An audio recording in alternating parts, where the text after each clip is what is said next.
welcome to the Prospect Podcast. Coach Schumann here. We're excited to really talk to our guest today, and we are on a Friday. I have, as always, Coach D down below to the right today. Somehow I'm on top today. I guess when you come in last, you go on top. I figured it. I think that's what it is, Derek. You come in last, you go on top. You know, that's what it is. The last person in goes on top.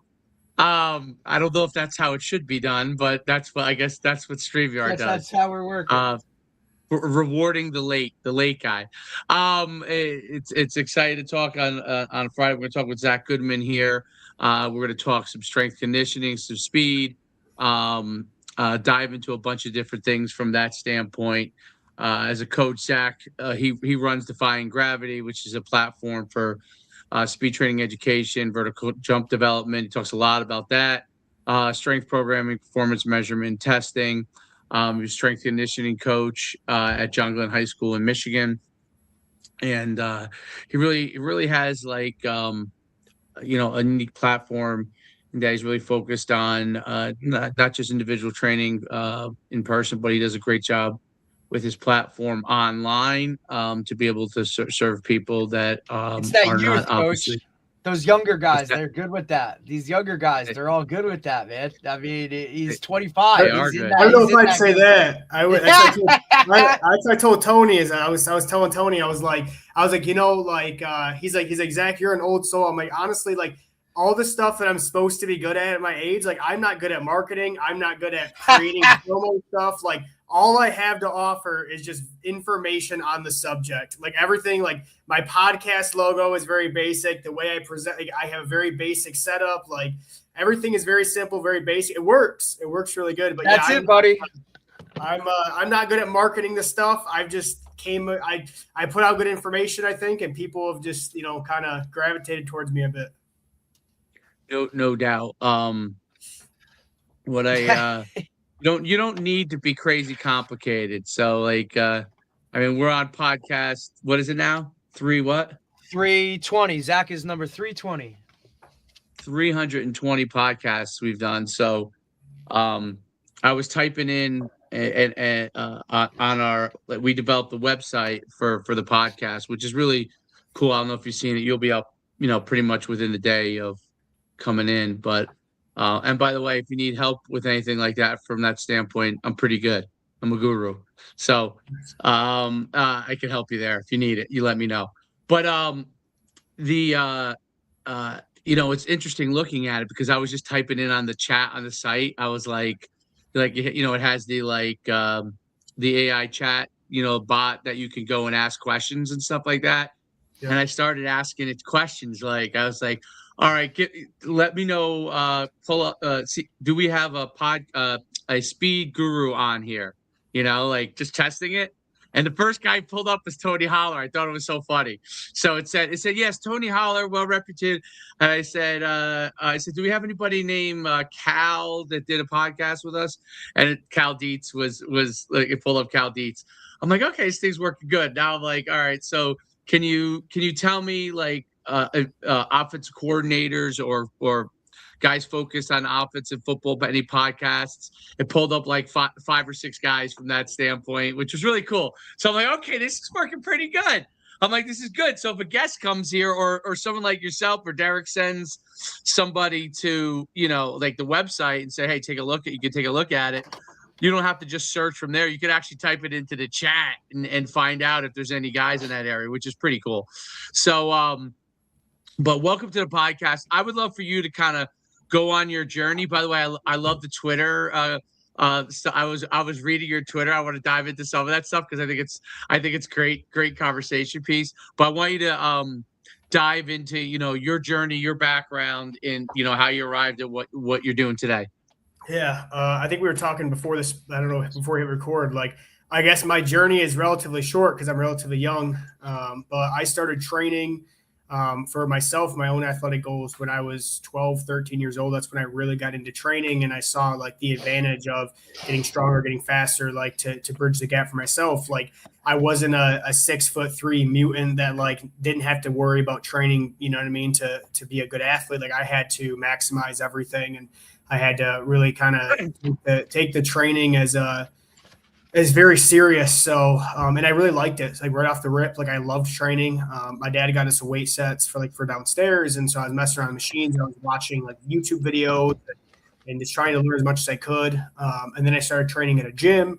And again, kind of dove into like Olympic weightlifting and that style of training, like doing Smolov squats and different Russian periodization schemes as a 13, 14-year-old kid. I mean, I was doing like squat every day. I was just trying to get as strong and as explosive as I possibly could. And then that kind of transitioned me into high school where I just continued training, learning as much as I could. At that point, YouTube really popped off with like strength training and stuff. Like I know like Elite FTS, their platform grew quite a bit. Westside Barbell started putting out a lot of like more video-based stuff, along with other articles that I was reading at the time. Mark Bell, Super Trainings, he started getting a ton of like power lifters and Olympic weightlifters and just tons of like strength training information on YouTube. And that's when YouTube just kind of blew up. So I was just absorbing all that stuff. Like in high school, I was purchasing books. So like the first book I ever read, I think I read it when I was a freshman or sophomore in high school. My first training book I read was either 5-3-1 or Starting Strength. And then it was one or the other. And then I read the next one. So I think 5-3-1 might've been available as like an online digital book for free at the point, maybe through Amazon or something. So I bought that, I read that, and I was just obsessed. I was like, there's books about this stuff too. Like I had no idea. So I picked up either, like I said, it was Strength or 5-3-1, one of the other to start. You're like, holy shit, a book. Yeah, it's like, oh my God, there's something I can read. That's amazing. It's like, hey, it's something I can put in my hand in a book. Yeah. Yeah, the only thing that you're exposed to reading wise when you're a middle school, high school kid is like, books for classrooms and stuff. Like I had no idea that like people wrote about this stuff in books at the point.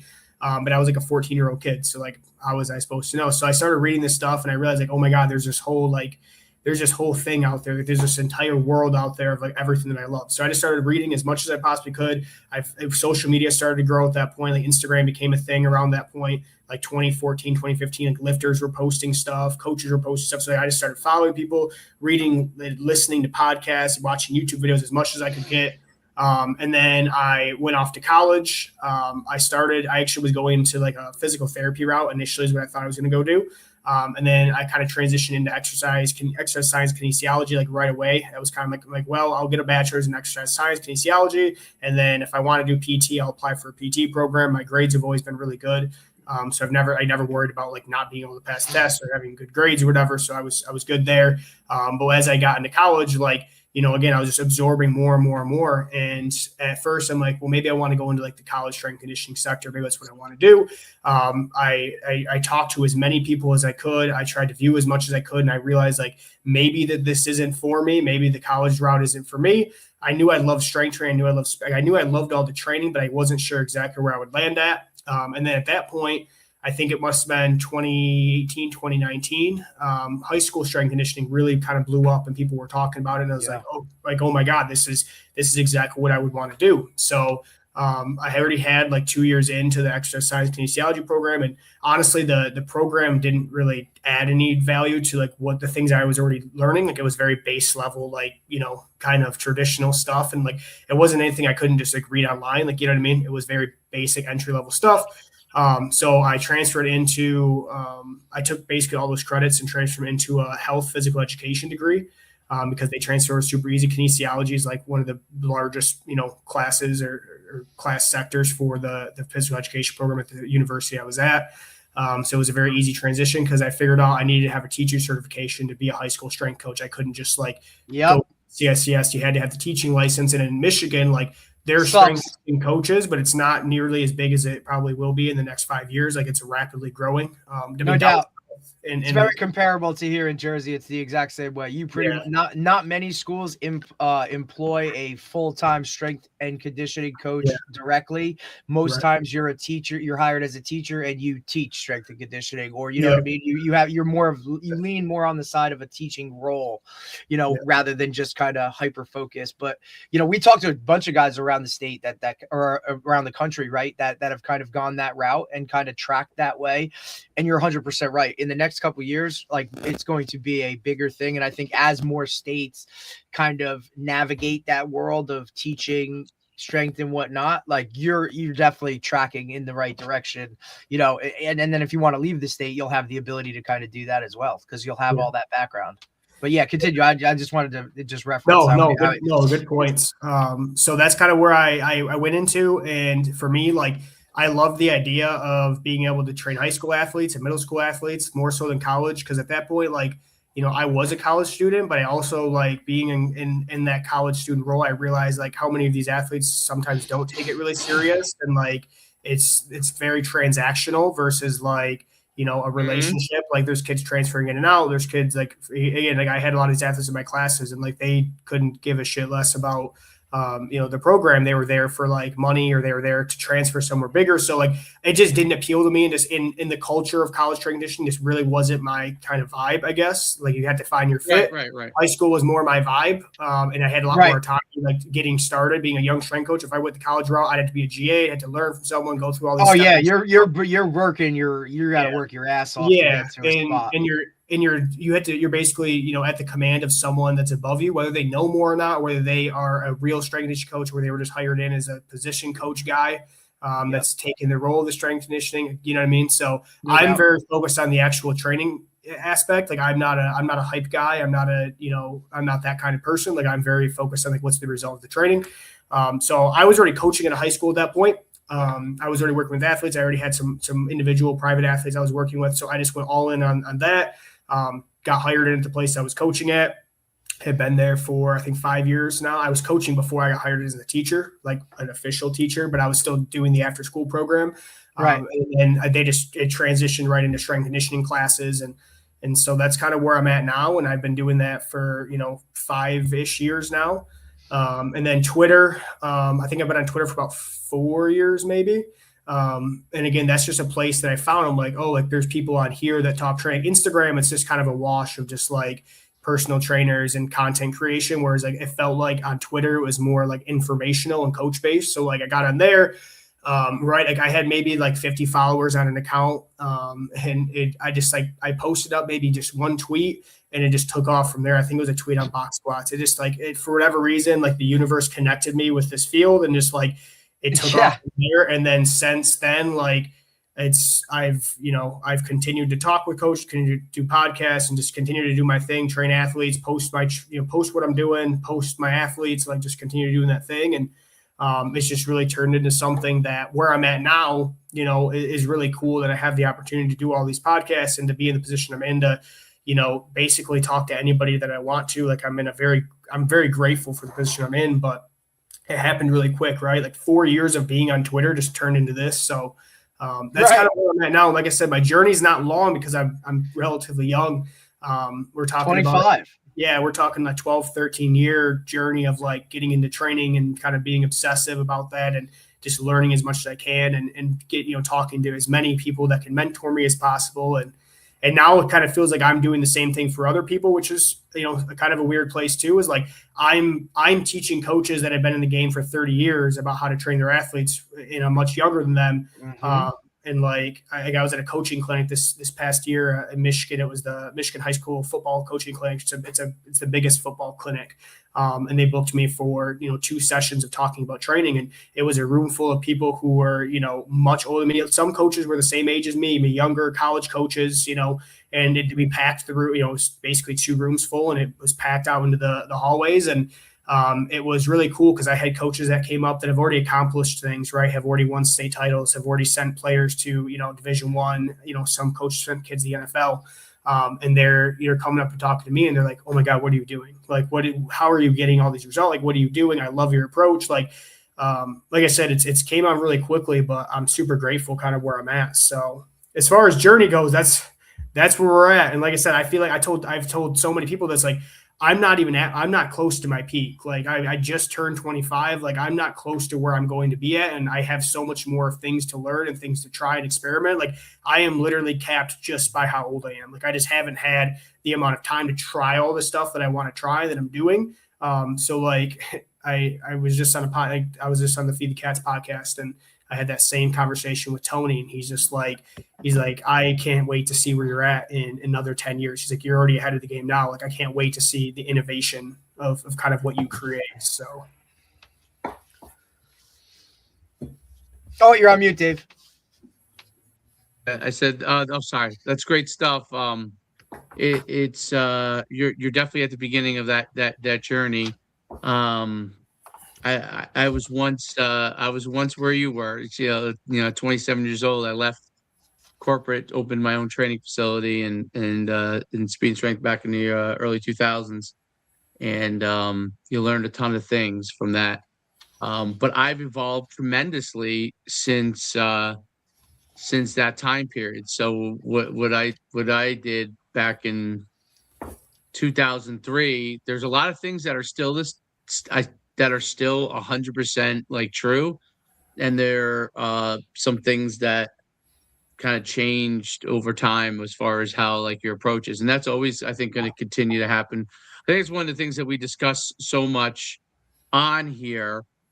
Like that's like the biggest balancing act as far as conversations with respects to strength and conditioning and speed is stuff that's tried and true versus emerging stuff, and where does it all fit in within the time constraints that you have in developing athletes, right? So and I think that's the always the $50 million challenge from that standpoint. And we all look at, like, when we look at the strength and conditioning or the speed world, and even obviously college coaches or even NFL coaches, um it's like a pyramid, right? So you have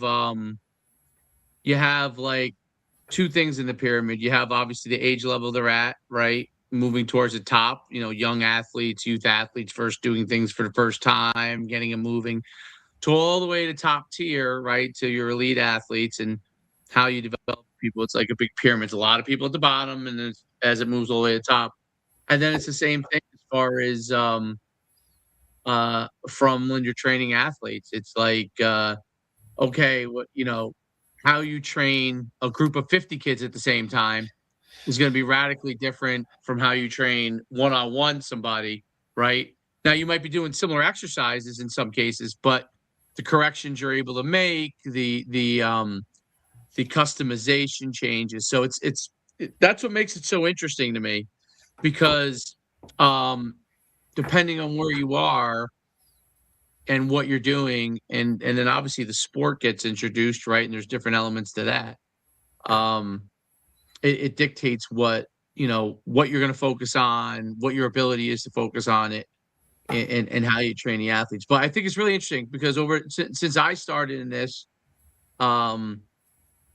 starting doing this, and then I sold my training facility I had three at one time in 2011, focused more on the showcase and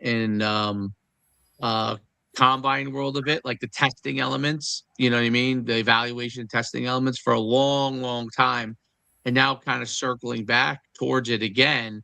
It's so interesting on how things have evolved. And Tony obviously is one of the guys pushing the envelope. And I love you pushing the envelope, you get in a conversation. So that leads me to kind of my first question, because I enjoyed your Twitter feed and some of the battles that go on, like with some of the coaches, right?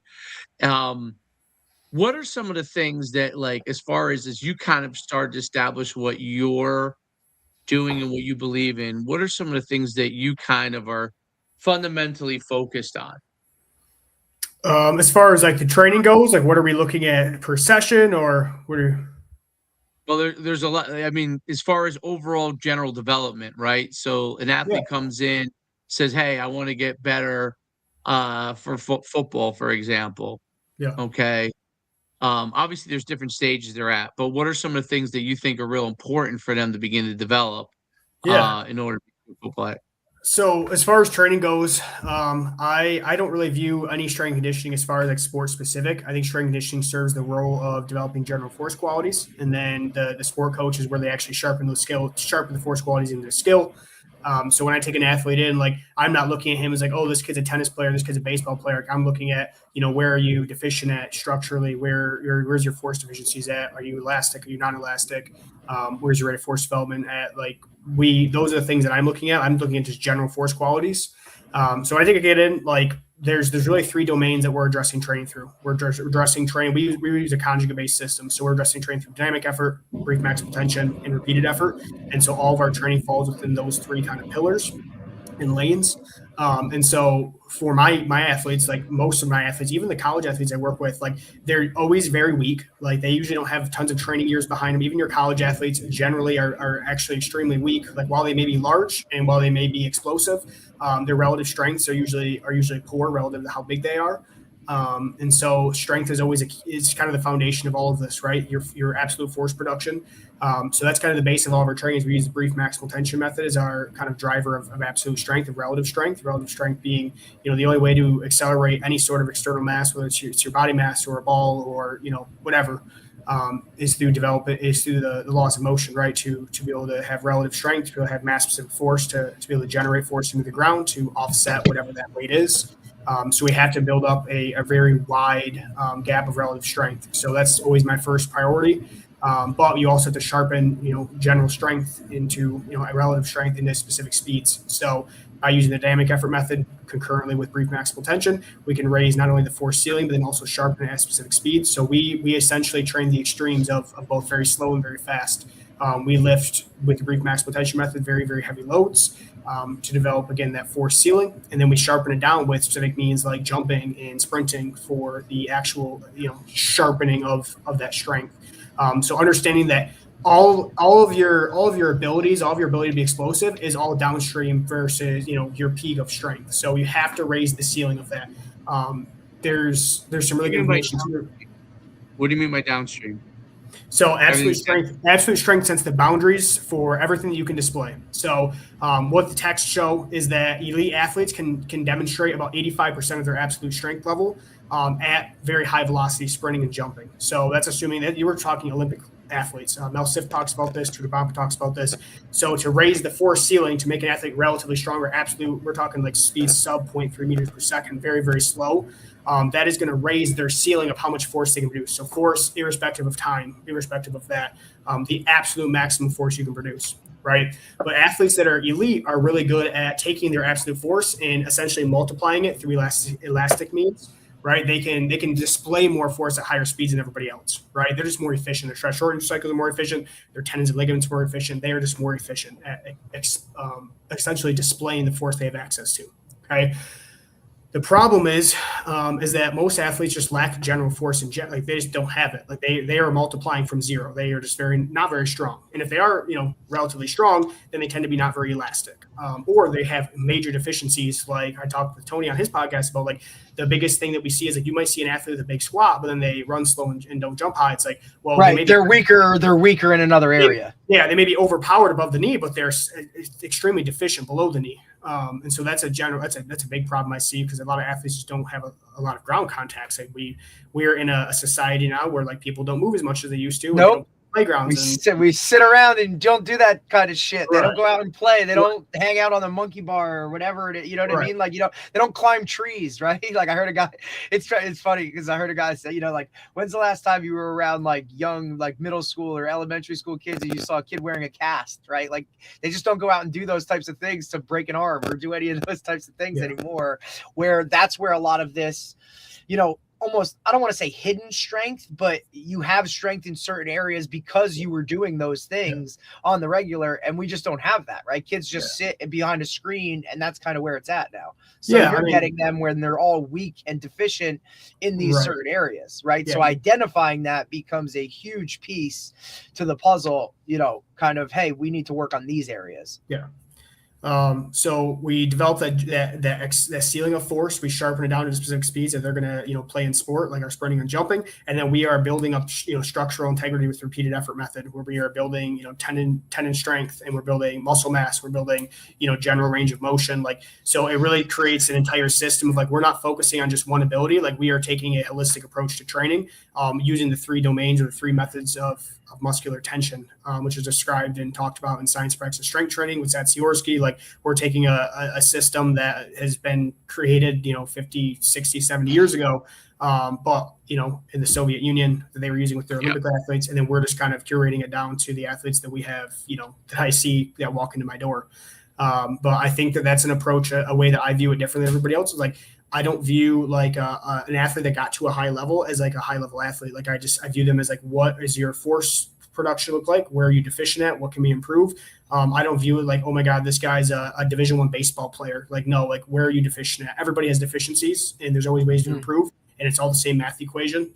So I don't view a high school kid really any different than a college kid. And the reality of it is most of these athletes that are at the highest levels, they still don't have high training age. Like they probably have not relied on being, in the weight room all the time to get to the highest levels. Like the reality of it is most of these athletes who get to the highest levels are super elastic, and they've taken to a sport, and they've, are that general athleticism that we talk about is just general elasticity. So even with that, like I have Division I baseball players that are not super strong, but they're so freaking elastic, and they're super efficient as far as the sports skill goes. They can produce a lot of, like, they can produce all the force that they have access to, but like they are capped by their ceiling. Like they can only throw 92 because they literally don't have any more mass or strength to use. They're super efficient, they're super elastic, but they literally can't display the force. If we add more force, they can display more. So I view training as, what is the balancing act? So you get a guy that's super elastic, right? Maybe lifted, a little bit here or there. He comes and starts training with you, and now you add. What are you adding there from a strength standpoint? Because there's certain things with elastic, with elastic athletes that excess load or overloading them can take away some of the level of elasticity that they may have. So how do you balance all of that with their strength levels, developing their strength levels in areas that they might be deficient, with not taking away and continuing to accentuate obviously things that they're really good at from the get-go? How do you balance that?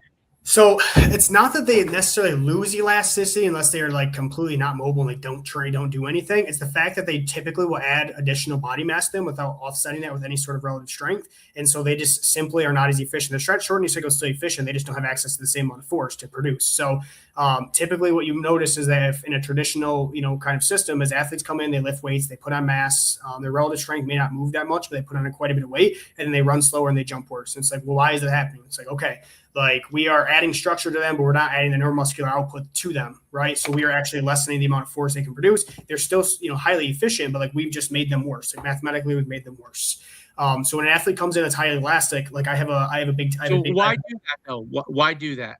Why take an elastic athlete, generate a large amount of mass on them, lose some of that explosiveness or elasticity, without knowing that you're going to get a long-term gain from that standpoint? Like one of the things I think about all the time from that standpoint is when I was at college, that this was actually a few years before I got into college, this became the thing. University of Miami would take defensive backs, put size on them, right?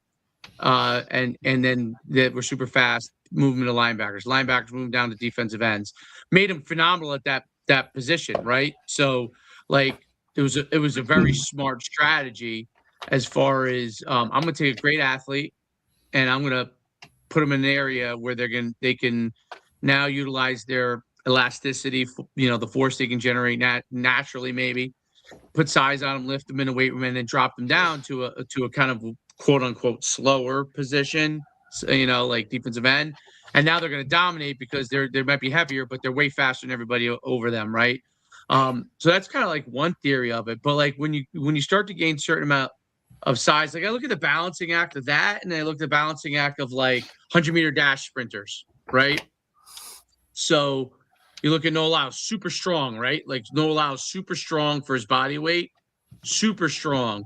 But how do you balance that part of it, right? Because you don't essentially want him to gain any more weight, but you do want him to get stronger. So that's kind of where the two part of like what I'm thinking there. So this is the mistake when it comes to training is understanding that like not all strength training is created equal. Their strength training across the board is, for me, like I'm focused on neuromuscular output. Right. The size is going to be a product of relative strength. So in order to create tension in the fibers, you have to lift heavy weights, right? But in order to hypertrophy those fibers, is they have to experience a large degree of mechanical tension. And so with that, like with enlarging a fiber with the correct weight room approach. But then you also have to teach the fibers how to coordinate and fire, which is that rate of force development aspect. So the problem is that when you add a bunch of strength or size to athletes, but then you don't teach those motor units how to fire or coordinate, you end up making them, slower, right? Because they add mass, but they're not efficient with coordinating, right? So that's where the dynamic effort method comes in. And that's why you can't neglect, and you can't run training through phases and blocks and that stuff. You have to address everything all at once. So what you typically see is like, you bring athletes in, you recruit good athletes, you recruit elastic athletes, you add a bunch of size to them, you drop down a position. That's just a misunderstanding of training. If you would have took that same athlete, added the same size to him, but then continue to sharpen rate of force development, you would just have an oversized, like overpowered defensive back. Like you would have right. You know what I mean? You'd have a Tariq Woolen. Like that's you know what I mean? Those are the type of athletes you get. You'd have DK Metcalf. Like when you take an athlete, you add size to them, but then you continue sharpen rate of force development. Like you don't lose any of that shit. So it's a general misunderstanding of training. And I think that this is kind of what gets lost, is that strength training should complement speed training, and that ultimately strength training is kind of sets the parameters and the baselines of rate of force development, right? You can only display or express what you can maximally produce. So it has to be holistic and it has to be sequenced correctly. And so when it comes to like my kind of philosophy of training, how we train, is every single day we get a brief maximal tension stimulus, which is the absolute strength. We also sharpen rate of force development daily, and we also improve elasticity daily, right? So we are leaving every single day they get me, every single day they see me, every single day they work out with us, they're getting a small dose stimulus of all of these things year round. So we never have to detrain. We never have to trade size for speed. We never have to trade strength for speed. It all works together. When it comes to helping athletes gain weight, you want athletes to gain weight, but the problem is athletes will gain weight too quick, and they don't offset that through increasing relative strength. And then you notice that stretch shortening cycle becomes less efficient because now they're not as strong. Now they can't produce as much force. So it has to be, when it comes to weight gain, it has to be kind of organic and natural, right? You have to increase their strength, You have to increase their speed, and then you have to have them slowly add weight. You're not going to add 30 pounds of muscle mass in a month, 2 months, 6 months, especially these highly trained athletes. You're not taking a Division I player and adding 30 or 40 pounds of muscle mass to them and then having them run faster. It's just not going to happen. If you want to do not all naturally. We're talking. I'm talking completely like. I know. I'm joking. Right. But even then, if you added steroids to the mix, like you would still see a significant decrease in speed, which is why bodybuilders are still not the fastest. Steroids can increase the size of the fiber, but they don't teach them how to coordinate as fast. So you still have to train rate of force development. And so kind of back to that point is just like, when it comes to training athletes, you can't neglect any of these areas, but it's also so hard. Like, how do you optimize everything, right? That's the big question, is how do you do it all? How do you get athletes stronger, but faster and bigger? And so what I found is you can get athletes very strong and very fast, very quickly. That's very easy. Okay. When you're using a methods that are, supremely, created for neurological output, like the brief maximal tension method, which is the superior method to increase strength, with optimal discharge frequencies. When you're using dynamic effort method, which is the superior method to creating rate of force development, to sharpening rate of force development, like when you do those things, like you get a very strong neuromuscular, adaptation, right? The problem with weight gain is that weight gain can kind of disrupt some of that rate of force development because you're adding additional mass, and it's very hard. If you gain 10 pounds, like you're not going to offset that 10 pounds of muscle mass with strength all in like 3 or 4 weeks, right? It takes a little bit of time to create that. So weight gain has to be slow and drawn out and steady. We're talking a pound a week, maybe 2 pounds a week if an athlete's very young and untrained, because you can make them strong very fast. If an athlete's an elite level athlete, Zach, and I think, I don't want to interrupt you, but I think that's a very key point for our viewers and parents to kind of understand that this takes time. Like, this isn't like something where you're going to come in. If you want to do it right, it takes time. 100%. Like, and we understand that. This isn't like hey, I'm at this number or this weight now, and then I'm going to come for 2 weeks or a month, and all of a sudden it's going to, you know what I mean? Like, you're going to see some gradual progression, but for the most part, like, this is going to take time of building and consistency and doing all of those things that have to, you have to partake in order to get there. Right. So I think that, in the society that we live in, right, where it's a now type of, like, we're always looking for an instant, reward or that instant gratification, where this is a process that's kind of drawn out, and you have to take the time and understand that this is an investment long term, not just an overnight or a couple session type of fix where you're going to see, these astronomical gains or changes, drastic changes. And yes, we understand that depending on age and level and a lot of other variables and certain things like that kind of go into it, that things will happen faster or slow, or like, you know what I mean? But for the most part, like, you need to understand that this is going to take some time, and I'm going to have to work through these things with consistency. And that's kind of the name of the game. And I think for a lot of parents, they just expect that, hey, I booked a couple sessions, he went here, like, why is this not happening? Or what? It's not, oh, I'm waking up and now all of a sudden here it is. Like, no, you have to be consistent and continue to do it over and over and over. So what I tell my athletes when I meet with my athletes, and they always have weight gain goals, right? All high school always. Holy shit. Like, isn't that crazy? Like, every high school guy is like, coach, you know, I'm 150. I got to be 170. I need that. Everybody has a number that they're trying. They're like, I got to be this. And it's like, buddy, please just trust the process. So my outlook on this is, like, I do believe athletes should gain 20 and 30 pounds. If you're a high school athlete, you should be able to put on 20 and 30 pounds in your off season and still get faster. You should see measurable improvements to that. But here's how this works out. Okay. With our training, we don't run a traditional or classic periodization model. And like, we're doing strength for here and power for here and speed for here, right? We're doing all these things at once. So training should have steady potential and steady growth over the course of the year, right? So the one thing that we do periodize, and the one thing that I'm a fan of having in blocks, is calorie control. Right. So I don't want to have an athlete gain, you know, let's say an athlete gains, you know, maybe we have a goal for like, hey, we want to gain 5 pounds this month, right? We might have 5 pounds this month, but we start noticing jumps and sprints start to stall. Hey, we're going to maintenance calories. We're going to maintenance your body weight for the next month, bring all that shit up, and then we're going to add calories back in. So my thing is this, right? We have to always offset weight gain with additional force production and force efficiency. We cannot ever trade size for speed. Speed is the most valuable thing. Explosive power is the most valuable thing, right? But the highest level athletes are the perfect combination between size, explosive power, and speed, right? They had the perfect, it's momentum, right? In physics, it's momentum. The best athletes, the highest level athletes, had the perfect combination of momentum, right? But when it comes to, you know, how does the body adapt? And again, this is aside from, you know, using anabolic drugs, as the body adapts weight gain wise, then you always have to match, you always have to offset that additional weight gain. So calorie control and size gain needs to be very meticulous and consistent across an entire year. You can gain 10 pounds in a month, but then you have to take a period of time where you're not gaining weight and maintaining weight, right? That's my outlook is calories and nutrition should be periodized throughout the year. Then training should be steady and consistent all year. And that's the approach that we take. And it is very normal for us to add 20 and 30 pounds to athletes and add a foot to their vertical jump, or to add a foot to their broad jump, or to add 4 miles an hour to their sprint times in the course of an off season for a 15, 16, 17, 18-year-old kid. That's very common for us, but it's because our training is giving a very potent stimulus year round. So that's never stopping. But then the calories and the weight gain, that's periodized, right? There's specific times of the year we're really prioritizing putting on weight. There's times of the year we're kind of coasting at that weight. But how do we know? We measure everything. We measure our body weights every single day. Every single day they come in, they have a body weight, right?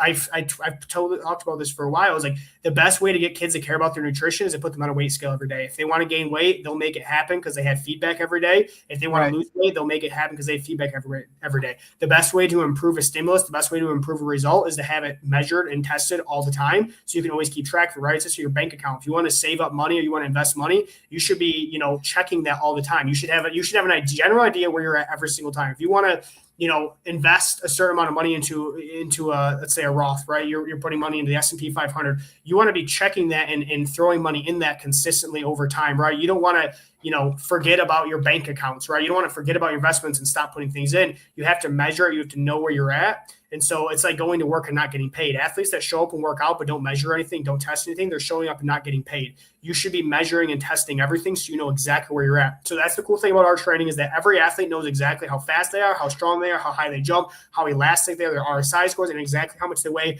every single day.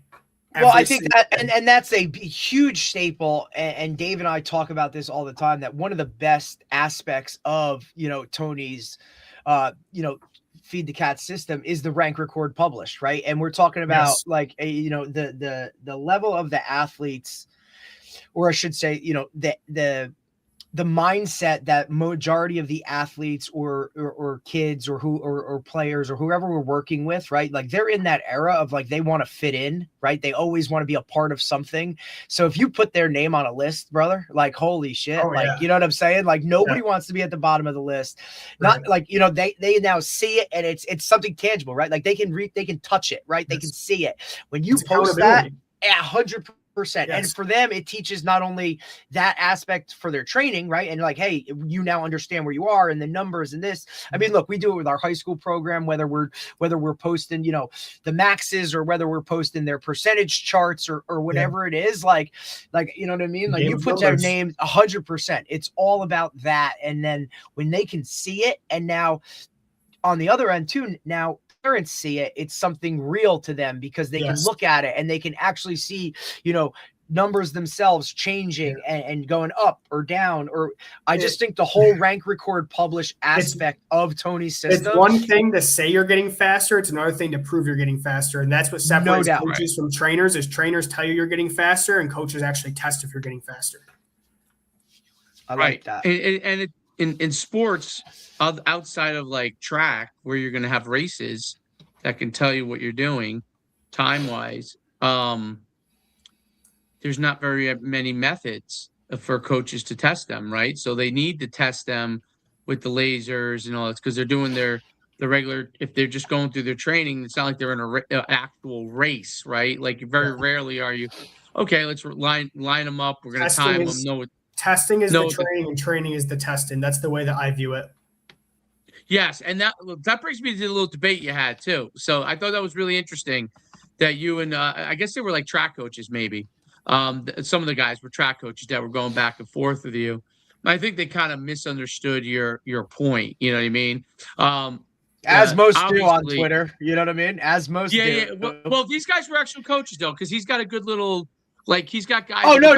There's no doubt. It's what even before they're not 1, 2, 3, 4, 5, 6, 7. You know what I mean? Was going to speak with Tony. I was on it because I saw his postings of the back and forth, and you know what I mean. Like that's what the appeal was, to be like, I got to get him. I got to get Zac on because it's just so good. The back and forth, because it's like you said, Twitter has, I don't know, a little bit more knowledge base behind it, right? Like there's actually something to what people are saying, whereas Instagram people just posted to posted.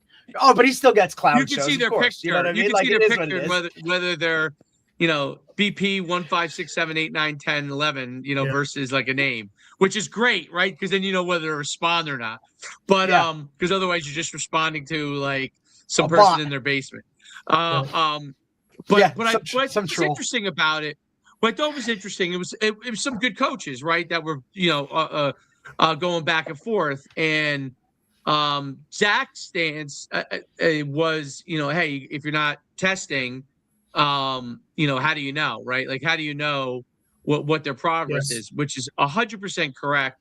And the track, some of the coaches, I think it was mostly track coaches, I think. I mean, I looked fairly quickly, but it's like, well, you can't time them all the time. And my point is this: it's the way after looking at it, it's, you know, your sport depends on how much you need to implement those things. A track coach is probably once you get into, you need to be timing. If you're like a year-round track kid, let's say, and you know the fall is like your preseason, you need to be timing in the fall to see where you're at, right? Because then you know what's to be happening. That's why you guys are the track meets, right? Your sport is timing. If I have football players that are not being timed, well, they need to be timed, right? Your sport is literally the clock. Like I said, I've had a lot. I think the reason their pushback was, well, real quick, I think the pushback was, which they didn't articulate well, was you have a track meet on Saturday. You're probably going to know whether your training is effective, right? Like if a kid goes over the course of 4 weeks and he's run, I don't know, let's say he's 11-100 guy, he's still running 11-1. You're getting him feedback each week because you have track meets usually each week or every other week, right?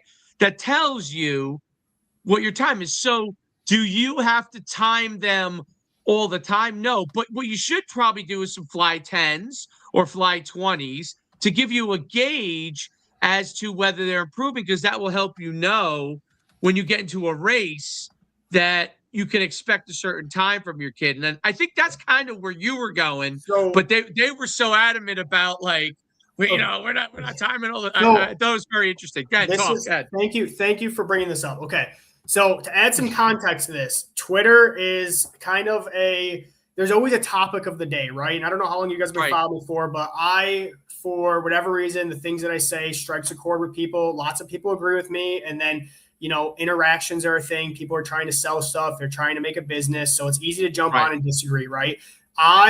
This is my thing. Okay. Yes, you can say they don't need to be timed every time, right? Sure, that's fine. You don't have to time them every time, but don't you want them to get the best possible result? You don't have to do anything, but I want my athletes to get the best possible result. So if we're going to run, we are going to time. If we're going to jump, we are going to laser them. If we are going to lift, we are going to track their weights. You don't have to do anything. That's my point. You don't have to do anything, but how are you improving the potency of the stimulus? Kids are going to run faster if they are being timed. Kids are going to jump higher if they are being lasered. Kids are going to lift more if they know that there's a number they need to beat, right? Yep. This is something that we do all year round. It's just like getting on a weight scale. You can say, well, you don't need to get on a weight scale every single day. I'm like, well, why wouldn't you? Wouldn't that improve the adherence to the training? Wouldn't it improve the adherence to your diet?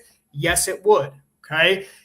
You don't have to check your bank account every week or every month. Should you? Should you know where your money is going? Absolutely. I don't know anybody that would disagree with that. I think that, again, they're saying you don't have to do it. And it's true. You guys can do strawman arguments and hypotheticals all you want, but what's the best training practice? Of course, it's measuring stuff. As a football player, a football coach, you guys coach football, correct? You guys football? Yeah. Yep. Okay, so it's going into your practice and you don't have to measure how many plays you do. You don't have to have a practice plan. Why wouldn't you have a practice plan? Why wouldn't you plan out and measure everything you do? Why wouldn't you say, we're going to have 30 or 40 plays offense today? We're going to run this style or this setup 30 or 40 times, however you guys break it down. Why wouldn't you have that? It improves the efficiency of the system. I'm all about efficiency. I'm all about optimizing things. I want my athletes, every minute they spend with me is a minute they could be spending doing skill work. Why am I not going to optimize every single part of this? Again, maybe you have athletes longer than I do. Maybe it's because I work with high school and college and middle school. But that's even probably then, the difference. That's probably the difference. It might be the difference. Maybe you have it again. Maybe you have year-round track people. Maybe you're and there's a psychological stress. I understand if you're a high-level sprinter, there's a psychological stress being timed. But this is the other cool part. You don't have to time the test every single time, if this makes sense, right? So in conjugate, right, Louis Simmons talks about having exercise rotation. Louis Simmons was concerned about psychological burnout, but he's also concerned about training specific speeds. I want to train the speeds without the psychological burnout. So how did Louis do it? Instead of doing a competition bench press every week, they would do a floor press. They do a bench press against chains. They're training the speed, they're training the range, but they're not getting the psychological stress that's attached to the test. I'm not running 100-meter sprints every day. I'm not doing 40-yard dashes every single day. We're doing 20-yard sprints on the shred mill, resistance 4, resistance 3, resistance 5. We're doing 5-10 flies. We're doing 10-10 flies. We are training speeds, high-level speeds, high-fast ground contacts every single day and measuring those. But we are rotating in different, stimuluses, right? A 5-10, a 10-10, a shred mill 4, 5, 6. Right? We are rotating things around. So they have a PR for everything. It's like dumbbell jumps. We dumbbell jump every single week, but we rotate in a pendulum wave the loads that they jump with. So they're not jumping with 20-pound dumbbells every single week, right? They are jumping with different loads and setting various PRs. So this is you had to expand your training to give athletes, if you want athletes to train at high intensity year round, they have to have a lot of records to beat. Right? If you only have one record to beat, of course, there's going to be psychological burnout from testing that every single time. That is not a testing or measuring problem. That is a coaching problem. Your system should ensure that athletes have many different indicators and testers to PR year round. That is what makes training fun, is to have constant things to improve, right? You don't just test one thing year round. That's stupid. That's bad training. And I think that they're trying to pigeonhole the whole idea into, why would you run 100-meter sprints every single day? It's nobody said that. I'm saying optimize every rep you do, time every rep you do. If you have the ability to do so, you should absolutely do it because it increases the potency of the stimulus. And if you're concerned about burnout or kids carrying numbers, have lots of records to beat. Why is that? It's not a bad idea. But again, I don't think anybody, I am always open to take phone calls. I will take a phone call from anybody. One of the most notorious disagreements I've had on Twitter, this was brought up in the Feed the Cats podcast with Tony Holler. Me and Tony disagreed on strength for speed training, right? What did we do? I said, hey, Tony, give me a call. I'd be happy to talk with you. Tony called me. We talked for an hour, and Tony's like, I get it now. He's like, it makes so much sense, right? This was 4 years ago. I always say, if you don't agree with me, and I don't like going back and forth. It's not that I go back and forth with coaches, right? I've tried to get away from that because I don't see any value in that. I see value in this is how I feel. This is what I think. And if if there's a disagreement, like we can do that on Twitter. Like I'd say, this is what I feel. So I think I'm not going to attack you, but like give me a phone call. Like if you want to actually talk, if it's not about interactions and it's actually about training knowledge, give me a phone call. I will call anybody. I will set up times with anybody. It does not matter. You know how many coaches I've had call me that disagree with me on Twitter? One, Tony Holler. All these other guys will never give me a call. They'll never do a podcast. They will never do any of that because they don't care about the actual training knowledge. They are obsessed with the interaction. So I said something that got views. I lead a lot of conversations on Twitter and on X regarding strength and conditioning. Like I have been doing that for 4 years. And sometimes it's easy to jump on a bandwagon and just try to get clicks and interactions. But like I have yet to receive a call from anybody who's ever disagreed with me on that stuff. I always offer that. I will call I post on Twitter. Give me a call. I am available to talk about. I love talking about training. And the reality of it is, if any of us sat in a room and talked training, how many of us would agree? Probably all of us. I don't think anybody disagrees that timing is a good thing. That's the whole sport you guys do. I think the methodology. I think what gets lost a little bit is the methodology of implementation, and we actually just talked a lot about this yesterday with Coach Soto from University of Miami, and he's a baseball coach, a baseball strength conditioning coach there. And what I thought was really interesting, because we talked a lot about measurement and when you measure and when you don't measure and what does it all mean, and does it impact, for example, in his sport was obviously baseball. Where's the impact, right? And we talked, obviously baseball measures a lot of things, right? Like they have the hit man, the hit. Why do they do that? Because it's good. Right. It works. Right. So, but the point of that is you don't. There are days, like I'll use pitching for example. There are days that you're not going to track how fast the pitcher's throwing, right? Because you're not gonna want to know. You're not gonna want to burn out the nervous system from that standpoint. If they have, let's say they pitched on, let's say Sunday, they're gonna pitch again, let's say Friday, right? And let's say they're throwing on Tuesday easy or Wednesday easy. You're not obviously gonna measure that, because of the fact that you don't want to burn out the nervous stimuli system. So, I mean, I think that point, I think when it's that point, I think there's validity to that point, in the sense that there are times when you're not trying to tax the nervous system at the same level that you would when you're sprinting, for example, or a max lift or something from that standpoint. Not that you don't want to have intent in the workout. You do want to have intent, right? Which is a lot hard.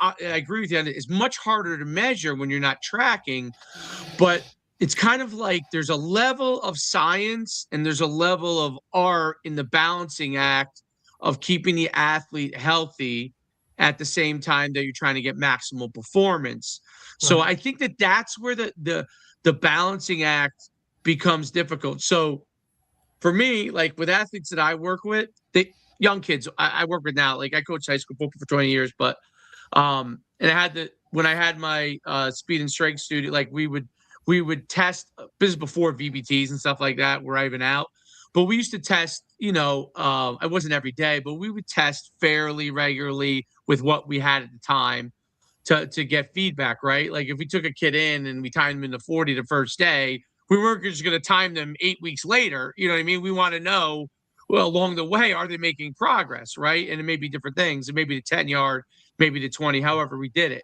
But I do think like there's some things that you want to balance that balancing act, because I want them sharp on the day of actual performance, right? Yeah. When then you are, like, as a baseball player, you obviously you're gonna, and football is the same way now, right? You tack on the whatever system you're using from a MPH, mile per hour timing standpoint, you put that in the workouts, you can track that, right? You're tracking those kind of things. You may not even be telling the player that you're not even going to tell the result, maybe, because you may not want him to know. You may be tracking it for yourself. So there's value to that. Mm-hmm. And then there's a go day, right? There's the game day. Okay, baseball pitcher, we know how fast you're throwing and for how long, because we're measuring every single one of them. Same thing with football, right? We're measuring that stimulus of, when did you get tired? How fast were you going at peak times? When did that drop off on game day? So then it comes back to the training as to, okay, I always thought Tony does a nice job of this in the way he articulates it, which I think is fairly simple. Like how he talks about Monday, he's timing, right? Like he's timing on Monday. They're excited. They're ready to go. That's like kind of his big timing day of the week. And then maybe they integrated another time period.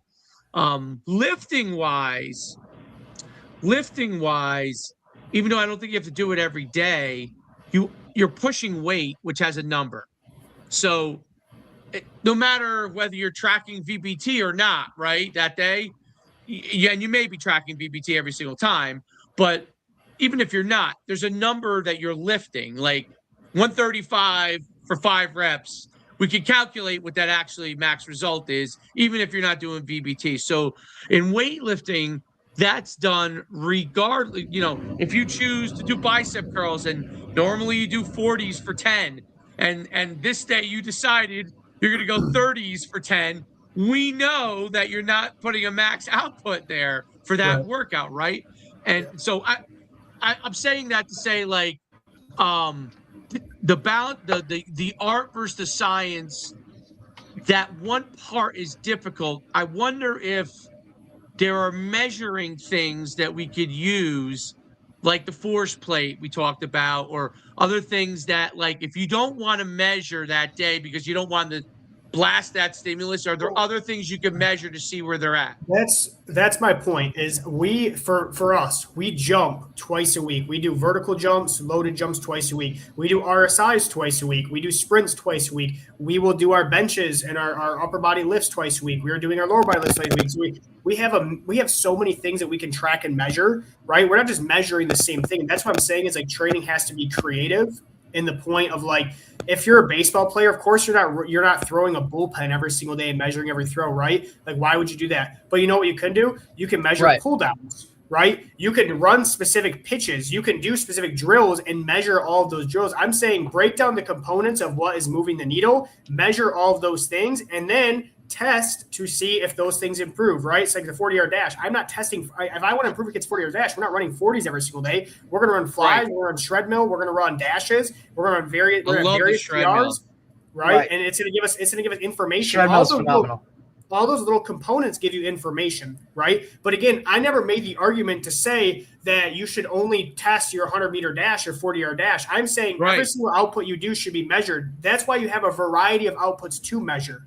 Right, it's not about. What do you use? What are some of your tools? I'm curious what you use technology wise for the different things that you measured. Like I've used actually OVR. Like if you have a budget, right?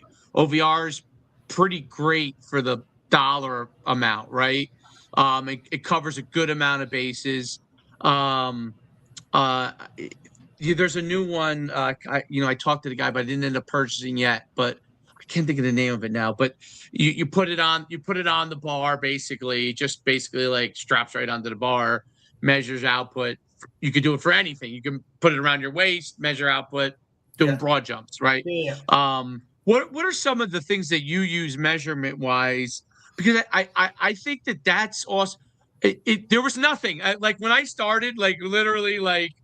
I'm telling you, it was obviously a stopwatch. That's what we used, right? Like obviously how much weight they were using. You're measuring maxes, and now you have so many different tools. What are some of the tools that you think help you tremendously in doing what you do? Sure. So let me walk you through a week. For our Mondays, we always shred mill on Monday. So we're doing the shred mill. I run a 3-week pendulum wave with the shred mill. We always run gear 2 weeks. I'm focused on acceleration of the shred mill because I think that's the greatest value of the shred mill. That's the middle one? Is that the middle slot on the it's going to be your flat. Gear 2 is your flat, and then your resistance is going to be we'll run a resistance pendulum wave. So every week they'll have a new resistance. So they'll set a PR and we rotate back and they hit a new PR on that resistance. And so that allows me to train acceleration. And again, we're training again that power output, right? Acceleration. So right. we do that every Monday. That's our sprint work. We also do RSIs on Mondays. So we'll do drop jumps, or we'll do like lateral hurdle hops or short hurdle hops, and we'll try ground contact, reactive strength index. Or you can also, if you don't have the tech, you can just track general elastic means of just like how many reps can you get in a minute, right? Very easy, very low tech, very low stakes, right? You can do that. So we do RSI and sprint out every day on those days, on Mondays and Thursdays. And then our upper body strength work, again, we're doing things like our BMT benches, we're doing our chin-ups, we're doing, a variety of different exercises there to increase strength. And we're loaded. We only do working sets. We don't do we'll do warm-ups, but we only track working sets. Like if we're doing 3 sets of BMT bench, like I'm not tracking the warm-ups. Like I'm saying, okay, we're gonna get 3 sets of 205. That's your BMT bench. If we're doing chin-ups, when we're doing 2 working sets, we only measure 2 working sets. So we, like I've said this before, is like we may only do 8 to 10 sets total of a strength workout, right? But every single one of those sets is measured, and every single one of those sets is tracked and progressed the next week. We don't do anything just to do it. We always measure and track everything. So that would be like an upper body speed day. The other speed day is we're running fly 10s. We're doing, again, RSI. We're doing drop jumps or lateral hurdle hops or short hurdle hops or pogo jumps, things like that. I like to do one extensive, one intensive every week. So something intensive like maybe a drop jump RSI, and something extensive like a pogo jump. So I like to have 2 plyometrics in that slot. And then for our lower body days, we do dumbbell jumps twice a week, vertical jump. Every jump is on the OVR. We don't do multiple reps. We get up, we do 1 max ever jump with their weights are based off their box squats. It's running a pendulum. So exact same thing. They might have a record with the 20s, a record with the 25s, a record with the 30s, right? And so we run that, and they have a record with every single weight, and we rotate through that. As they get stronger, we bump the weights up, but they have to go to the next tier. So we have 3 tiers of jumps. Okay. So we do that twice a week. After their jumps, we do vertical jumps. We take those twice a week, right? We measure their verts. After that, we go to our box squats or whatever our main squat pattern is. That's our BMT. So that's our main lifts that we're pushing to a strain. They have numbers that I give them. This is how much you're lifting. This is what we're doing for the day, right? And then they have all their accessory stuff. Maybe it's inverse hamstring curl. Maybe it's sumo deadlifts. Maybe it's, plyo swings, right? So everything that we do, we only measure working sets. And then we measure the outputs of whatever they do. So if they bench, we know the weights they're benching with. If they jump, we know how high they jump. If they sprint, we know how fast they sprint. If they're doing the treadmill, we know how many miles per hour they're hitting at this distance or their time to peak. Like everything that we're doing is measured, and we're so precise as to, that's why I can run a low volume program, is because we train with such high intensity because we measure everything. Kids are held accountable on everything. We don't have to do very much work, which allows us to train very hard all year without ever burning athletes out. This is what I'm unconventional in the way that we train, which is why I get pushback, right? I'm not following a traditional model. Like that's where some people get caught up in my tweets. Like, oh, well, this wouldn't work. It's here. It's like, of course, the way I do things, you have to understand the way that my system works out. Like I can do things other coaches can't do because we're running different systems. So the way I'm applying the stimulus is a little bit different. So like things that would be a complete meltdown for another program to try and do is awesome for me because I'm spreading the stimulus out in a specific way, and I'm using specific methods that allow us to do that. So sometimes things get caught up. But again, if you never call me or you never talk to me, you have no idea exactly what I'm doing. Like I think if any coach sat down and listened to exactly how I laid out the training, they'd be like, oh, that makes so much sense. Like, of course, that's why you do that, right? But it would take having to actually listen to someone to realize how it goes. Like I'm very unconventional, and we don't train like very many other coaches. But I also think that's why we get great results, and that's why people are interested in this way that we train, because it is different. Like it's a different style of training. So we use the shred mill. The microdosing of training, and me and Derek have talked a lot about this. Like I told him, and we were trying to figure out the best base of it. I was saying that if I opened another training facility again, we would have sessions maxed at 30 to 45 minutes. And we wouldn't need any more of that because of the same kind of thing where we're measuring output. We're focusing on a certain level of explosiveness and trying to be able to measure all that kind of stuff. And because you're able to track it, and because you're stimulating the nervous system so much better over a shorter, even though you're giving them breaks before when they sprint, so you get max output, but you don't need to do it at as long a period of time. And what I think a lot of, you have it. Even guys, I see it in college. I almost want to throw up when I watch football training. So, like there are guys that do a great job, by the way. There's a lot, but there are some guys that I'm like, that team's not going to be as good as they should be. Because in the old days, when everybody was doing the Bear Bryant style, of course, everything was equal, right? Like if we're all doing a Bear Bryant style, it could be all, completely wrong, but we're all doing it the same way. So the fact that Bear Bryant might be a better motivator overall recruiter and coach, he's going to win. But now we know that there are better ways to do things. So coaches, and Tony talks a little bit about this, and I've heard other guys talk about this, where like, hey, you're the guys who get on board now have an advantage. Okay. Yes. The guys who don't have a disadvantage. But in 5 years, it'll be like with the good way of doing it, how it was when Bear Bryant, everybody was doing everything the inefficient way. Everyone's gonna be doing a certain level of it, and you're gonna have it'll come back to like, hey, some new innovation is gonna have to happen in order for there to be as far as method of training or style of game or something like that in order to win. So I think it's really important, like microdosing and understanding the stimulus that you're getting from your athletes, how you can get a lot in a short period of time. It makes I do it with everything. I do it with I had to start doing it with my son because he's an impatient person. Okay. Yeah. And Derek knows my son. He's very impatient. Okay. And so he loves to compete, meaning he wants to play a game. Like he doesn't want to do all the all the trainings. I'm not talking about like the lift. I'm saying like even practice. Like he's like, can we just play 5-on-5 or 3v3? Like I don't, all right, great. Like that's how I'll get better. That's how his mind works. But I had to like, listen, I need 20 minutes to work on these things. It'll help you in your game. Give me 20 minutes. He's been like that. He's now going to be 11 in June. He's been like that since he was 6. I mean, 5. I mean, out of the womb. Like, that's who he was. That's just who. It's never going to change. That's who he is as a person. But when you measure, he freaking loves it. Like, he loves it, right? Like, now, absolutely. Everything turns into a game or competition. Training's fun. It's not a grind. It's fun. It's fun, right? Now, there are days when he'd be like, can we not measure? Which means I know mentally that means that he doesn't feel as good that day. So I kind of respond because he doesn't want to put like, a different smart like that. He knows his number's not going to be that good. I'm like, cool. We'll do our workout. We're not measuring anything, but I want you to give me a good, like, you need to get, we won't go as long. You need to give me a certain amount of work, right? But so I think kids know that. Like, I'm sure kids will come into you and say, hey, coach, like, I want to get some work on, but I'm not as, I may have played a game yesterday, but I want to get, and you adjust your workout, right?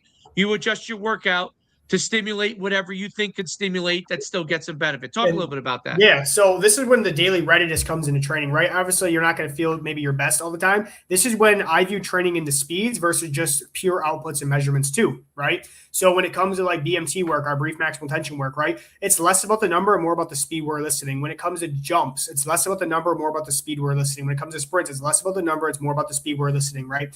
So everything is speeds. All training is speeds. All you're doing is addressing various speeds with various means. Okay, that's conjugate training in its very core.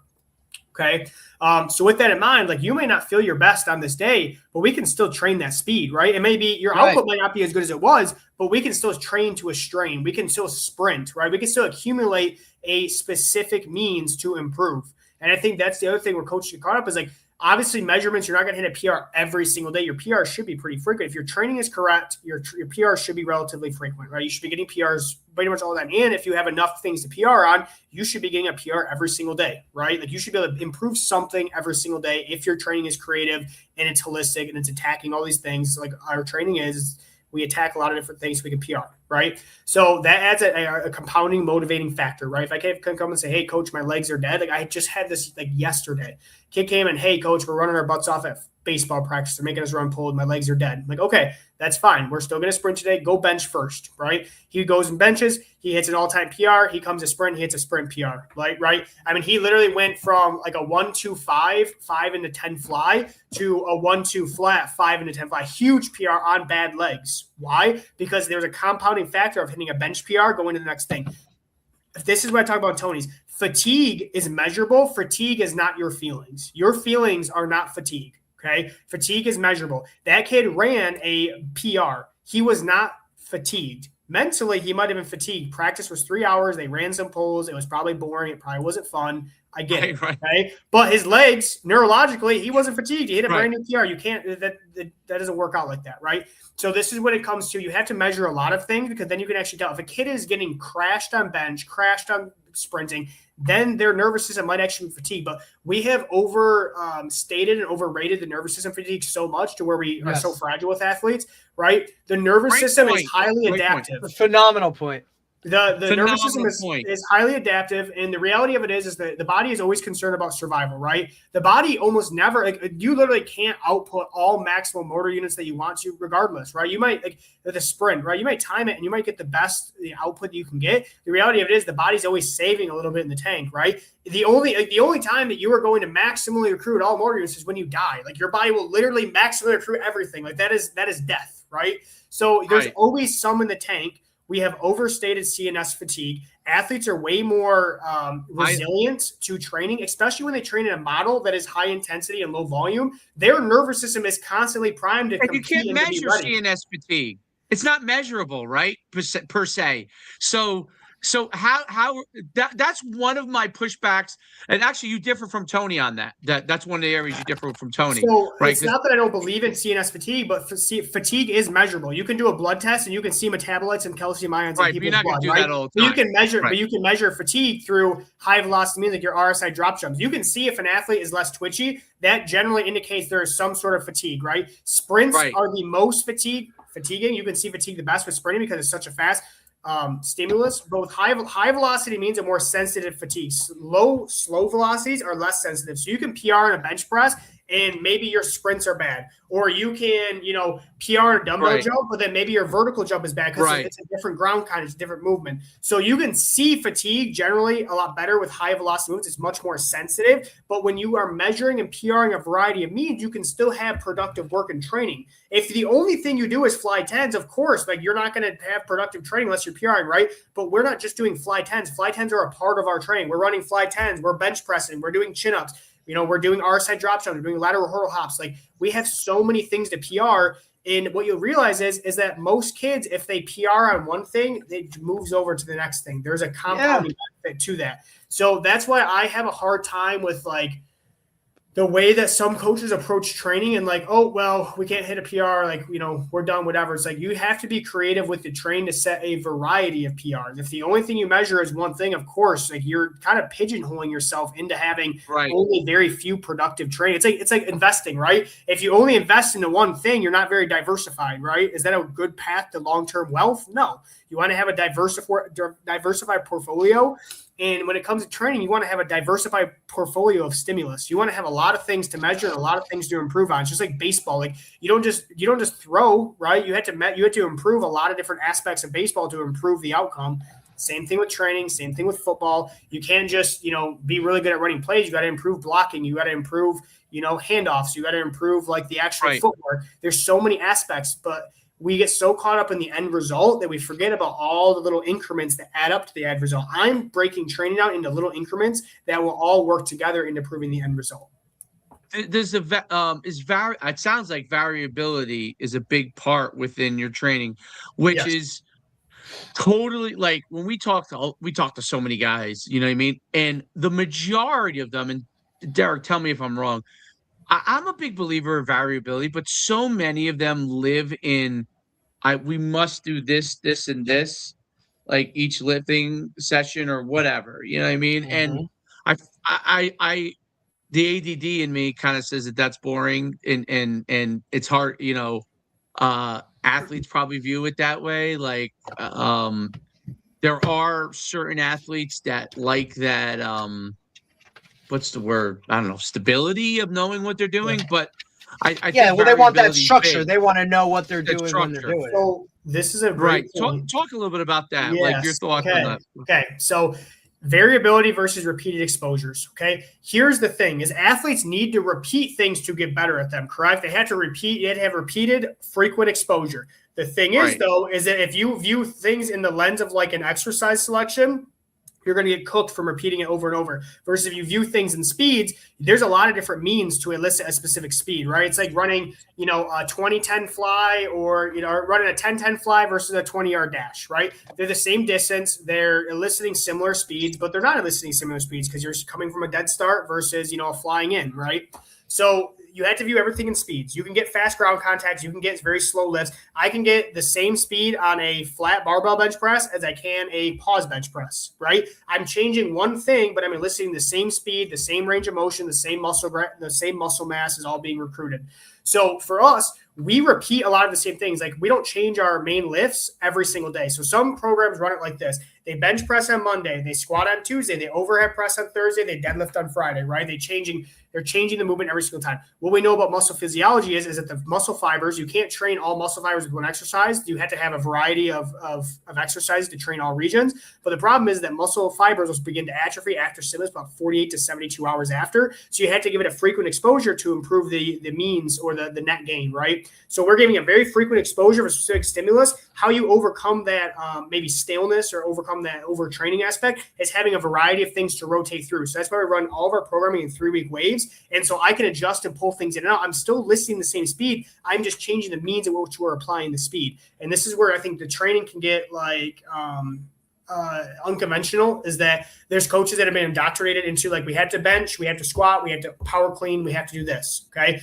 You are eliciting speeds. A power clean is eliciting a speed generally about 1.2, 1.4 meters per second average. When we're talking maybe like 2 meters per second peak speed, depending on how equipped the lifter is, what the load is of it, right? I can elicit speeds much faster than that with jumping. Okay, we're both trying to sharpen rate of force development, but I can elicit, on a dumbbell jump versus a plyo swing, I can elicit the same speeds. I'm just using a variety of means. So athletes are not getting bored. They're able to PR on a lot of different things, and we're still training the same stimulus into the nervous system. All training is stimulus to the nervous system versus like we're pigeonholing ourselves into certain exercise, like box squats. We box squat a shit ton because it's a fantastic exercise for jumping and sprinting and acceleration, right? I can elicit a neuromuscular output from a box squat just as good as I can with a safety bar box squat. I can change the bar, the neuromuscular output, the contrast method using the static dynamic method, that can be used in both exercises. We're just changing one means of the exercise so kids don't get bored of doing the same thing over and over. But they have to have repeated exposures to teach muscle fibers, motor units, how to recruit and coordinate in sequence, but then also to get a frequent enough exposure of tension, right, for muscle fibers to actually hypertrophy and to enlarge so they have more force potential. So you have to have enough frequent exposures. They have to be brief so you can recover as frequently as possible. But then how do you overcome the staleness is the variety. So it has to all work as a system. And this is what I've been able to kind of curate down into a system, is like, I know exactly how long I'm running certain things and when I'm moving to next. There's a system, there's a plan, right? Versus like, I'm just throwing shit at the wall and hoping that it sticks. Like there is a plan to elicit specific speeds. I know every single day we need to elicit a speed sub 0.3 meters per second. It has to be slow to create enough tension in the fibers. I know every single day I have to elicit, twice a week I have to elicit a speed that gets me over 9 meters per second, like a sprint. I have to elicit a speed somewhere like 2 to 4 meters per second. That's a jump. You have to elicit speeds. You can just change the means to get there. All right. So on the results side, so the athletes that you're working with, what are some of the results that you've seen from the athletes that might be like, maybe different from other places they've been before? Or what are some of those results you found?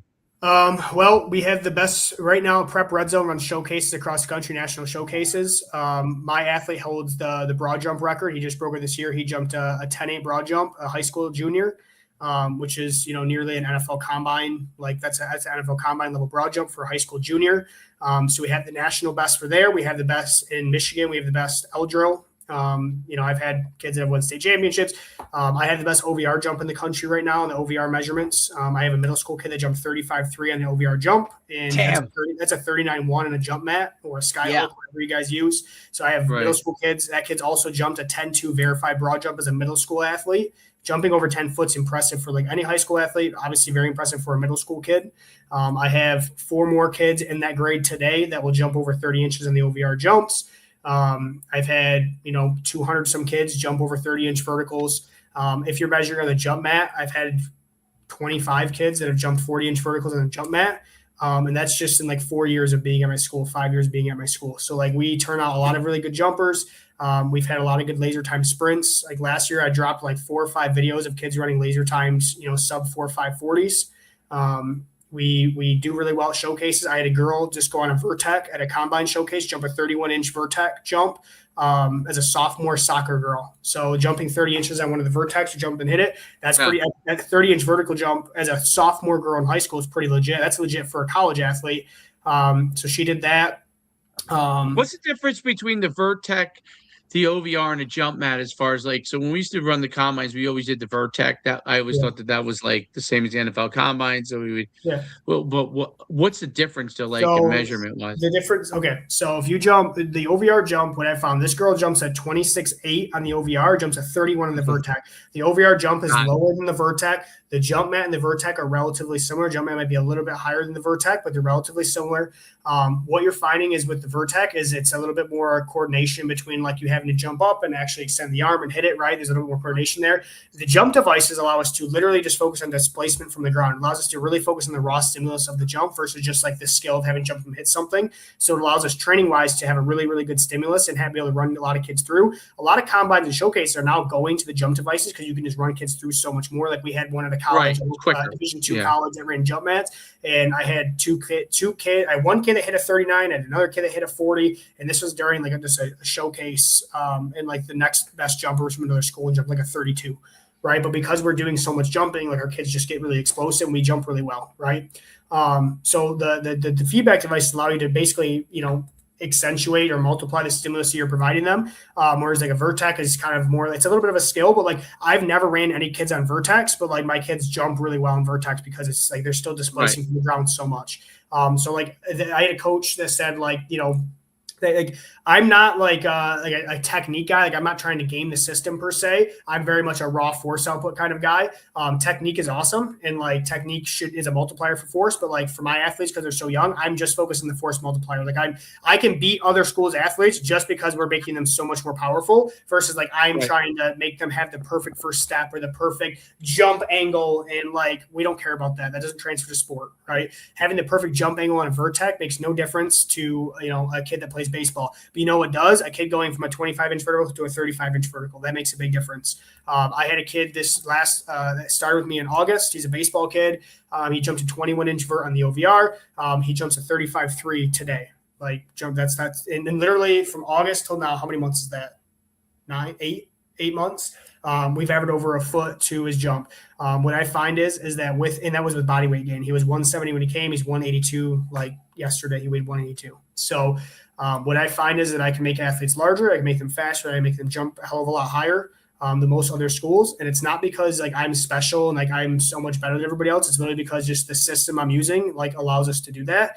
And like my results are repeatable. Like I consult with tons of coaches over the last couple of years, hundreds of coaches, college programs, high school programs, everywhere in between, private facilities. And again, like what I tell people, truth repeats, right? I have a coach downstate that their teams have just won 2 football state championships, and like he's adopted like the brief maximum tension work that I've given him, and he's adopted dumbbell jumps, and they kind of shifted away from a traditional weight room setup to more of like what I'm doing, like almost verbatim kind of what we're doing, and like has had amazing results. And it's just like, it's not that Zac Goodman is just so much better than everybody else. It's that Zac Goodman has a system that really works and it's repeatable and it repeats for every single athlete. And that's the reality is like you can take, if you take the things that I'm telling you to do, like you will also get repeatable results just like I am. Like the training works, the stimulus works, the way it's set up works. Like it's all a math equation. What I can do is what you can do. It's just about how you repeat it. And so that's what, like I've had a lot of success with, consult coaches, like just basically, hey, like I consult with you for weeks on end. You do this. Like I've had whole athletic departments adopt the style of training and had amazing results as far as buy-in goes. And also the athletes are jumping higher than they've ever jumped. They're running faster than they've ever jumped because truth repeats and things that work always work. Did technique versus the measurement? Do you find that their technique, let's say on running, begins to improve because you're measuring, or do you think you have to teach technique and then they measure them? That's probably a question you get, right? So it's twofold. So Yes, because they are trying to improve their measurement, they start realizing there's more efficient ways to do it, right? It's like if you want to improve your bench press, you got to have more efficient bar path. You start learning how to have a better form, right? If you want to jump higher, you have to learn how to push through your feet better so you become more efficient. I'm not worried about good technique. I'm worried about efficient technique because nobody cares how pretty it looks if the output is really good, right? So I'm looking at how do we make it more efficient? How do we make a kid run faster? How do we make it more efficient? Kids will learn this through feedback devices because we time everything. Kids can experiment and make training creative. They have an experimental mindset. It's kind of like a laboratory, right? A kid can say, "Hey, I'm gonna try doing this, or I'm gonna try doing this, right? I'm gonna try taking this. I'm gonna try setting up in this way and see how I do." So kids can constantly refine those little mechanics, right, on their own without me even having to tell them. And then when I watch them run, I can say, "Hey, tweak this. Let's see what happens." Boom, faster. Okay, do you see what's happening? It clicks faster. That's the other thing that people don't talk about tech is everyone's worried about the measurements. It is a teaching tool. It teaches better than I can teach them because they can feel what they're doing, get instant feedback. I don't know how that's ever a negative. That's a positive in my book because I have tons of kids I work with every day. I need these kids to be able to teach themselves and then also be able to teach other kids. So kids will learn, hey, if you do this, like if you set up your bench, if you set up your feet like this and you push through here or use this specific technique, you will have a better result, right? They'll teach other kids, hey, like if you on the broad jumps, for example, we've had a lot of success with broad jumps doing the 3 load explode. So, 1, 2, 3 explode. So 3 loads and then explode. Kids learned, hey, if I do that, if I give myself 3 loads and then I jump better than worse. I just walk up and just jump. Little things like that make you more efficient at expressing force that you already have access to. So kids teach kids, feedback devices teach kids, and then I refine little things. But like I'm not spending sessions teaching kids how to, have the perfect get off step. Like, no, that's worked into the training. The training should be, that's a waste of a stimulus you could be getting. You could be getting both. You could be getting a teaching moment and a stimulus all in the same session if you have it correctly. Well, I had said yesterday in the podcast that one of the things I do, I'm always amazed that people don't do this. Like you take a pair of starting blocks, track starting blocks, yeah, and you want to get the right shin angles. You don't have to get them down. They don't have to go down, but you get them in a low angle with the starting blocks up, and you get them to feel what it's like to explode out of the blocks, and you immediately feel the difference. Because the first time they do it, they literally don't even they don't know how to utilize the force, you know what I mean? And they just, and now I'm like, well, it teaches them for you. It teaches the angles for you because you're using a device, right? You don't have to coach as much because you're giving them something that's coaching them because they're the ones doing it. The things that you do for yourself are always better than the things people do for you. So if it's always better to teach yourself versus have somebody else just teach you. Somebody else teaches you, there's more likely you're going to forget steps. Whereas if you teach yourself, you're not going to forget any steps. So like I'm always encouraging kids to kind of teach themselves per se. Not like I'm not guiding them, but I'm saying you're going to get more out of this when you figure out how to use your own leverages efficiently versus me telling you how to use your leverages efficiently. I'm going to give you some guiding principles, but then you're going to kind of make it your own. And athletes also, like they sit in classrooms all day and they go with coaches that tell them, nope, it has to be this way. You have to do it my way. Right. It's like you are literally losing out on potential for these kids. Exactly. And it's good to do like, all right, try it out of this. Now try it with the starting blocks. And now we measure what is your first 5 yards without the starting blocks. What is your time with the starting blocks? Now you see how you're able to generate more force. Yes. It's a different. So now obviously the starting blocks are giving you a push and putting you in the right angle, right? So now okay, that's the angle I have to be at, and that's the amount of force I got to push back into the blocks is what I actually have to do into the ground when I sprint, right? So if I could do that, then I'm more efficient. And it's funny because track coaches, and I was a track coach for a long time, and I always was amazed at how little other coaches used. Now in college, they use it obviously all the time because they have to measure it. They got to know what the kids are gonna run. But I'm always shocked. I used to hear high school coaches be like, "Well, I don't want them starting out of starting blocks all the time." I'm like, "Why?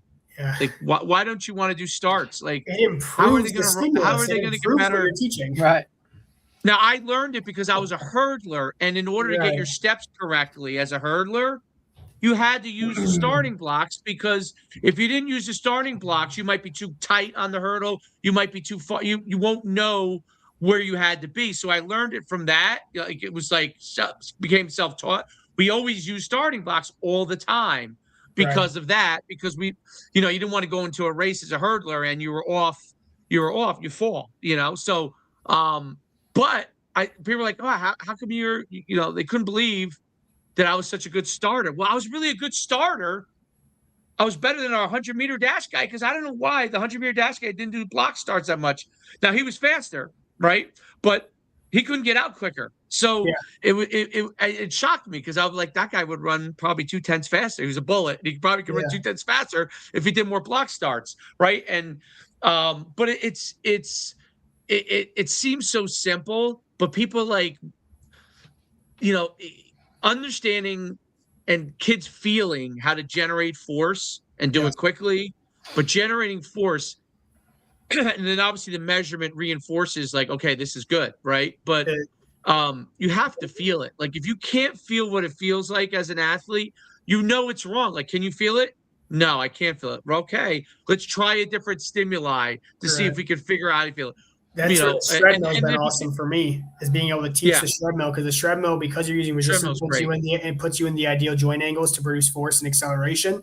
So like if a kid starts high in the shred mill, the resistance corrects him pretty quick because you can only move that thing as fast as you can drive, right? So when I explain to kids, hey, I want your hands on the sides and I want you to get low and start low, they can feel it, like, oh, I'm in a better position when I'm low. And then they don't, the resistance will always self-correct them because you can't move that thing not starting low. It's kind of like with dumbbell jumps, right? Kids will sometimes, if they've never done dumbbell jump before, they have a tendency of like, not squatting down all the way. And I'm telling them like, no, like you need to push through your feet harder. How do you push through your feet harder? You have to squat more to create more knee flexion. Oh, if I squat harder, I can push my legs harder. I can displace from the ground better. I get better jump. It's like, it's little cues. They figure it out and then they put into action, and then you have a completely transformed kid. Again, the best teaching is teaching you do for yourself. Yep. Right. It's why you have the action and for them to, even if it's not the actual teaching aspect, like, or that, you know what I mean? Like the physical aspect of them doing it, just having them give their opinion, right? Or feel like they're involved in it in some way, shape or form, just kind of gives them a little bit of extra kind of skin in the game, right? Like that, hey, coach, maybe this or there, that even that feedback of asking guys, let's work together on this, right? Because the old school type of militant discipline coaching training, do it this way because I said so, right? Like you don't need to know why, it's because of this. It don't fly anymore, right? Like these guys can go, they can go and research and find out more knowledge in 30 seconds than it took us, days to go and find it. So just when it gives you a little bit more, it gives them a little bit more investment. Look, even if you're not really taking their advice, right, or doing it right, like at least they feel a bit of more of a part of it, and now it's you just get more buy-in. I feel like no matter what. Yeah. There's no doubt about it.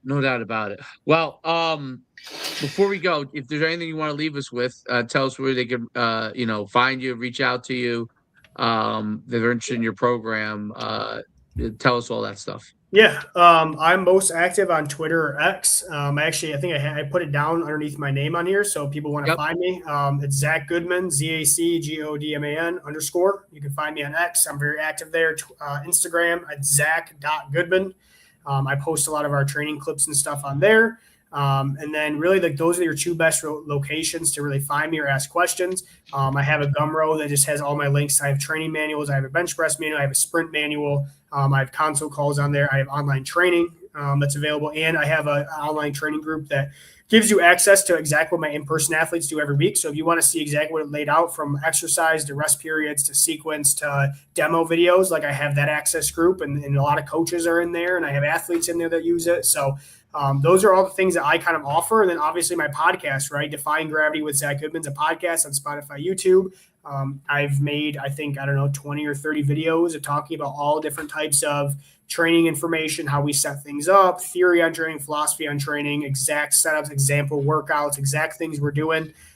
So I have a lot of stuff out there. And then obviously this podcast, other podcasts I've been on. If you just type in my name on Spotify, you'll find me somewhere, right? If you type my name on Twitter, you'll see me somewhere. But I'm always open for messages, for phone calls. Like I respond to every single DM. I respond to every question on all my platforms. If I see it, you're going to get a response to it. I like to try to make information accessible. And I love doing things like this because there's people who have never heard of me that are going to gain at least one thing from this podcast. And that's an awesome thing, because what I've talked to Tony about is the best way to have influence is to teach people to teach people. So if I taught a coach today one thing, they will teach somebody else that thing, and it'll teach somebody else, and it'll be like wildfire where everybody ggets better and the whole environment of training for kids gets better. That's kind of my goal. Zach, you guys and all the other guys we have on, the two people who have become the greatest trainers from all these interviews has become me and Derek.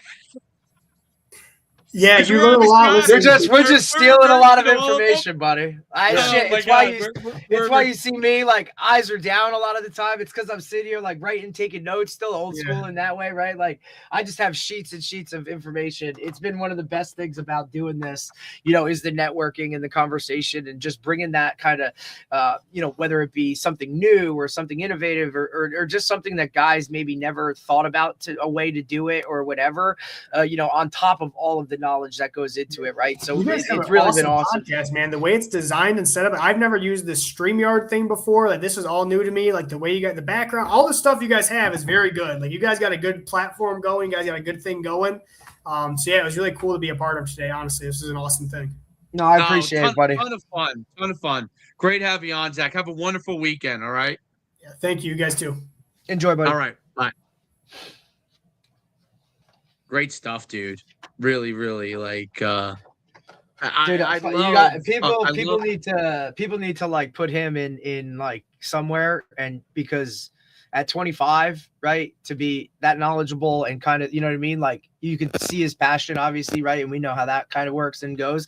Like he's just only going to grow, and whatever way he wants to take it or do things with it. I don't know if it's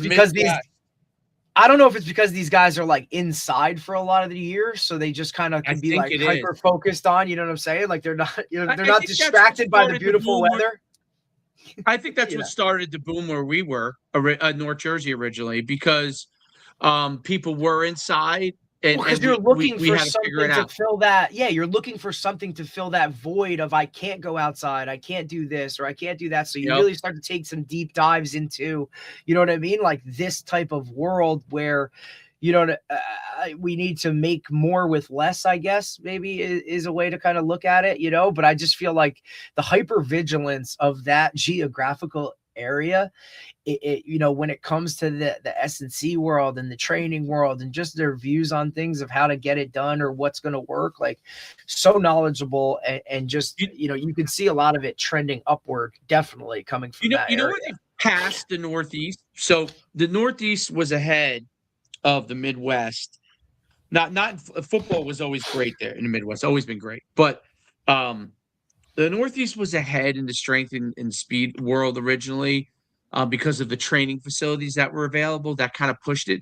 But what didn't happen, which I think, and maybe it has to do with the political structure of how things are done school-wise, the schools did not move at the pace that the external facilities were moving. No, they're so far behind. The Midwest, they have external facilities too. They have a ton of them. Okay, because even back when I was going to doing events out there was a ton of like facilities. But the scholastic facilities have begun to move as quickly as the external facilities. And what that allows is those guys to become also coaches at those schools. You know what I'm saying? So I could own a facility. Doesn't have to be a huge facility, right? A little facility. No, I got my number crazy. I'm making $150,000 a year extra for my facility, but I have a full-time job that I could work, you know what I'm saying, here. So now I can keep experimenting in my facility, right? And then bring that back to my school. And that's the difference that the Midwest. Now, obviously, Texas has that and all those other big places, but they've always had those places, right? Maybe some of the Georgia's new to it, but look how it's exploded in Georgia since they got it. They used to be not even close to California. They're equal with them in number of football scholarships now. So there's a lot to the training effect, and obviously you could point to Texas, like. Florida used to have the best 100-meter dash guys, bar none. None. 100%. Because the facilities are so good in Texas, Now you're churning out 9.9s all over the place in Texas in a 100-meter dash. It's Are those insane. guys faster? No, they're training. Their They're training training. is because when you're now in an era where you're kind of splitting hairs in everything, right? Whether it be recruiting, whether it be strength, like and now with social media, everybody gets to see everything. So you know what I'm saying? Like what's working here. Okay, now we got to go do this here. I think has sped up that process a little bit, right? And now you're literally producing, you know what I mean? Like numbers that we've never seen before based off of those little changes or big changes based on structure, right? Like depending on what it is, right? Because some places like this was never a thing. They're only just catching up, whereas the other ones are all so far ahead, right? But now just putting that, you just never know with what you're working with until it's not like everybody's on a level playing field. You know what I mean? Some places have that more access. Some places have this. But those little separators, those little variables that now you can tweak and change because of, you seeing other things, like that's the biggest difference is guys are now like catching up, whereas they would have never even known that. They were just staying there, do the same old and get the same old results, Derek, I have this is the funniest thing. So I have the OVR, right? Right. And I use it, I track it for different things. But I have like next to my house, obviously the same trees have been there the whole time since the beginning. And I've been timing on this tree to tree race. For years now. Like I don't even know how long it exactly is. I think it's like 25 yards maybe. But it doesn't matter because we just use that as like, so with the OVR, we know PRs. Like, so we have PRs on it. Now it doesn't matter. Yeah, obviously flying 10s, these are standardized things. But like for an athlete getting better, if you have a thing that you can measure that whatever it is, whatever the distance is, and you can measure that consistently, whether it's 5 different variable things you're doing, whatever it is, if you're able to measure that, you could see over time like the levels of improvement. And it's very interesting. Like I said, I don't even know how far it is, exactly, because I haven't put a measuring thing to it. But I know exactly where the start is, and I know where the finish is, right? So you put the OVR out there, and boom, you get times, and you know exactly what the times are. It's such an interesting thing. I've been in this debate in my mind on technique versus does technique drive the improvement or does measurement drive the improvement? Obviously, there's both to it, but that's why I wanted to ask him that question as we were going through it, because I do think there is a certain amount of learning you have when you start to make breakthroughs, and coaches can help you do that faster, right? But of course, when you have guidance and tutelage, right? Like you can kind of, this and that, you know what I'm saying? Or I don't know, just I think when you're more aware of it, I think like by a coach kind of telling you, right, helps. Right. But there is something to be said, like Zac talked about with, allowing the athlete to be a part of it as well, or work out things on their own. And then you're kind of just shaping or tweaking, right? Like let them kind of take the reins a little bit, right? I mean, obviously age matters and things of that nature, but the higher the level of the athlete, the more involved in their own training and the knowledge they have based off of what works for them type of thing. You know what I'm saying? Correct.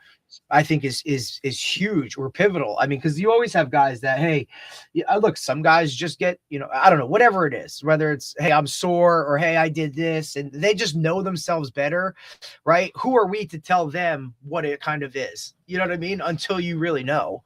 And I think that part of it kind of adds to it, where guys can be more involved, and then they're going to buy in a little bit more because, hey, this guy actually cares about what I say, or is taking into account how I actually feel. They're not just crushing me, or, you know what I mean? Or pushing me through something where I know it's going to be an issue, or something of that nature.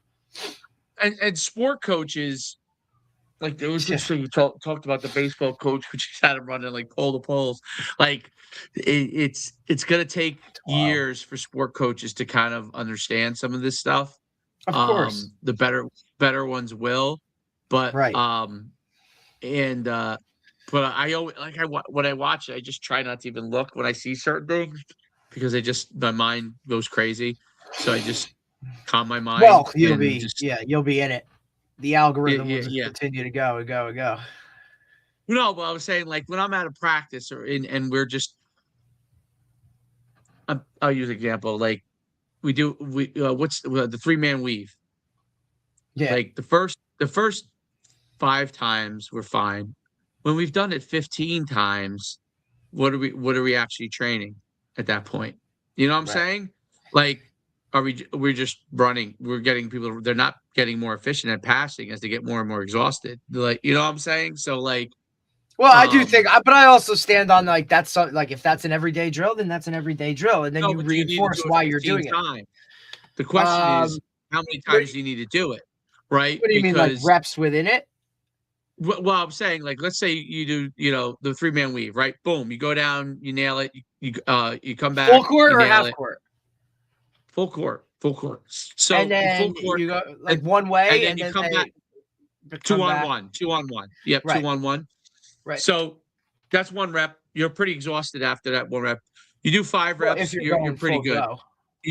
You should be full go. But what happens is when you get to rep 10, they're not full go. And then I think that it breaks down. But is that all? Well, it breaks down, but is it also teaching that within a game, if you're going back and forth down the court a couple times, like how are you going to react after that, right? Like, am I going to have to call a timeout because you're whatever, or are you building a level of mental capacity that, like, hey, even after you've gone up and down the court a couple times, like, are you still have to be at a high level? So does that train that? Or is it just, I think the game is different. Yeah, but how do you make them get to a high level? I think you go fast. No? You go fast several reps, and then you move on to another thing that you can do fast several reps. Because if you do it 15 I think you stay in it and you train it, and you just keep going until that 15th rep looks like I don't think it makes a difference. I don't think it makes one bit. I think you do it 15 times. I don't think at 15 times going down. I think you have to know your team. That's 15 60-yard. Approximately 60-yard sprints. I think it goes down to how what your philosophy is within a game and how you play a game. Like, are you a run and gun team that's going to be in that type of high speed situation for majority of your game? They're not going at high speed. So if you're not going at certain high speed, but that's what I'm saying. But I'm saying, don't you have to build up to create that going high speed? You can't build up 15. If 15 60-yard sprints would be like, I mean, there's that would be like training that you would do for a half miler. You know what I mean? Like, I don't see basketball players as a half miler. I see them as like 200-meter runners. You know what I mean? Like, so where a football player is a 100-meter runner, maybe less. Maybe a 50-yard dasher.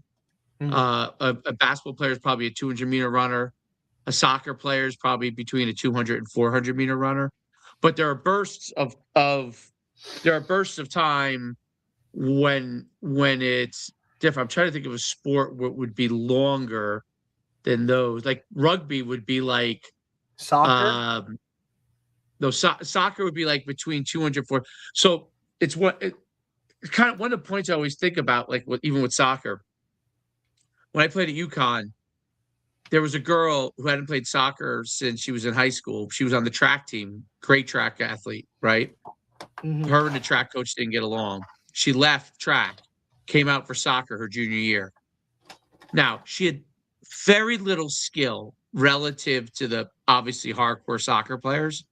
Right. But she was highly effective in spots because she could run the wing. You know what I mean? Right. Yeah. You could get her when she was like, highly hey, I'm going to put this guy in for a certain play or something like that. Right. Get the ball down the court. Right. And then she would come out after a certain amount of time. But she wasn't as skilled. And the very best player we had was an absolute bullet also, but was also skilled. She played in the Olympic team. And she was a flat-out bullet. Now, she was what they call it in the back, a sweeper. Is that what they call it? Couldn't tell you. I think it was called, but whatever that back person is.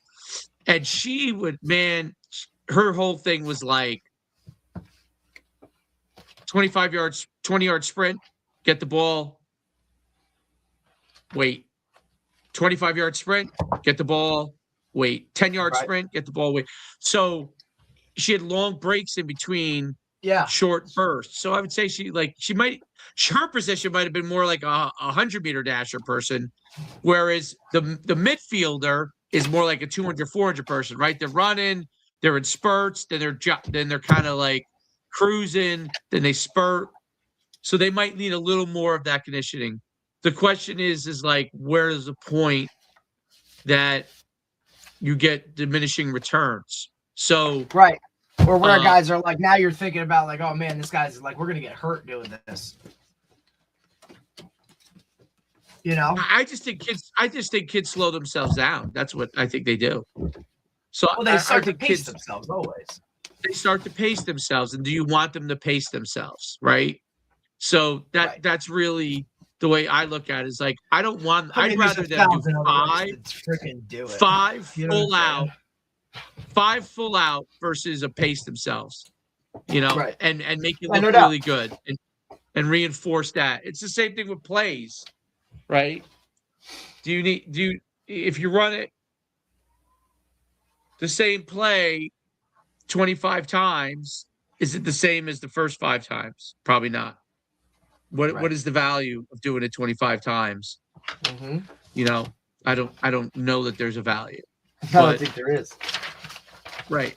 So, you know, I mean, I might run a play like 2 times in practice. Right. Literally, maybe 3. And then kind of run it, switch up, go to something else, come back to it. Because I think you can always come back to it. Well, I try to see. You want to get it. You want it the most efficient. I do the run, the play action, and then the regular pass off of it, and as a group, I do that maybe 2 times. They move on to the next play. I mean, in a practice, I might get through 5 or 6 plays total, but it has the 3 versions, so I guess you would say 15, right? But they're all built off the other. Like, there's no, which is totally different how I used to do it, man. Totally different. Like, buddy, we talk about evolution and how we change it and tweak things like on the regular basis. You know what I'm saying? That's part of it. No doubt. Very interesting stuff. Awesome, buddy. Good work. I will talk to you later. Yeah. What time are you leaving? Not till like the late afternoon. So what I'm going to do is I'll leave for you all the stuff. Yeah. Just let me know. Including some hoodies for guys too. Okay.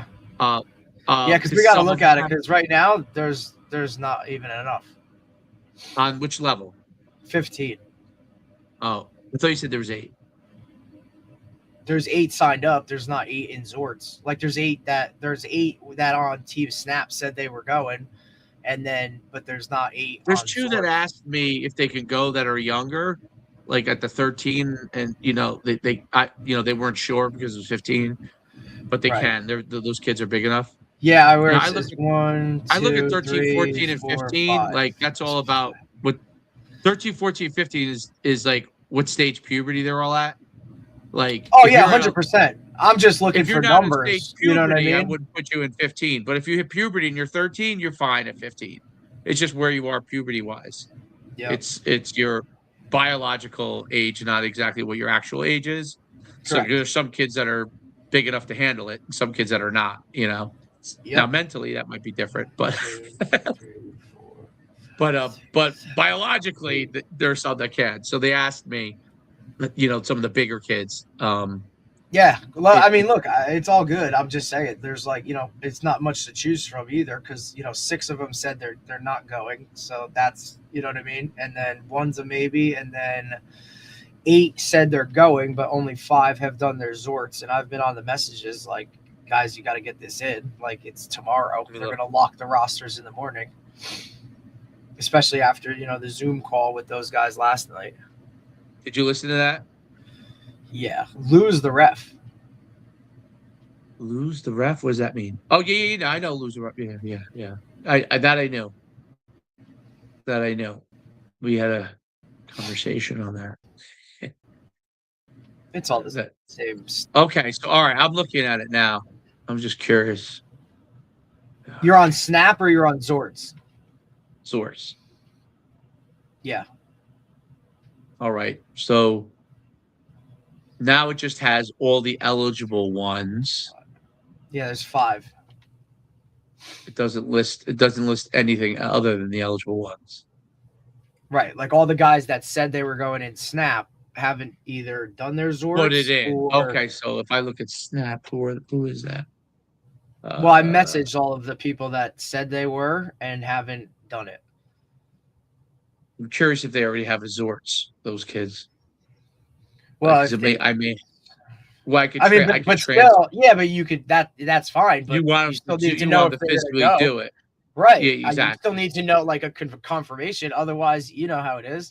Like we'll show up and then there'll be 6, and then we'll have to play with 6, and then it'll be a whole thing with, you know what I mean? Like the blowback of whatever that is. All right, let me see what that is. And then this is a, we traveled, we drove. Let's see. Dream t-shirt. And where's the okay.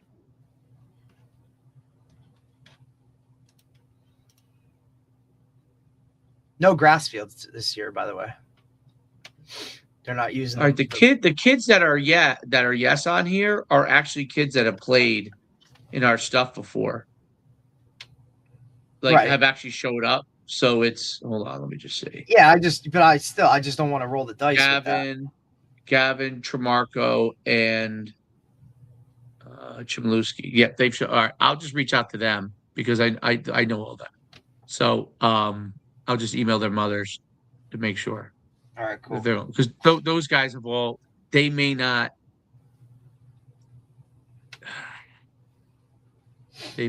know. What about McGuire?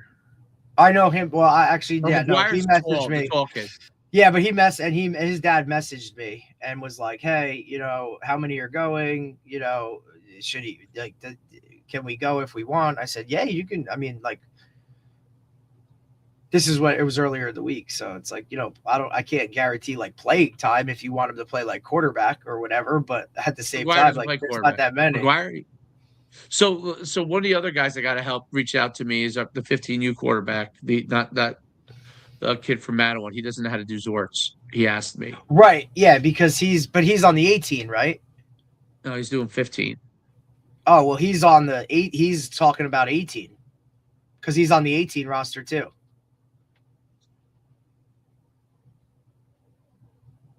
Oh, is that what he was talking about? Blair Carter, right? Yeah. Yeah, he's talking about 18, buddy. But he's on there. He's on there. Oh, I thought he didn't do it yet. No, he didn't. He's on the roster. He didn't complete. He said, "I need to be invited to be on the roster." And it's like, you are. For both. Because he's on 15 and 18. I invited him. His email, for some reason, doesn't take Snap. I think there's multiple ones on there.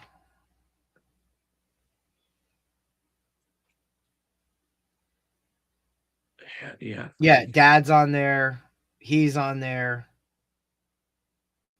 There's a phone number on there too, so we could always call it if we need to. What did we have last week? 14. No, we had 14. What was the first one was 3-8. We had 14. No, 13, I thought, right? Wasn't the first one 14 or 13 in the first tournament?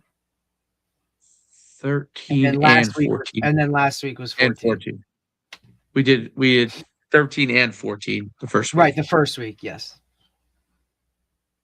And then last week was just 14, which is good we did that. It worked out well.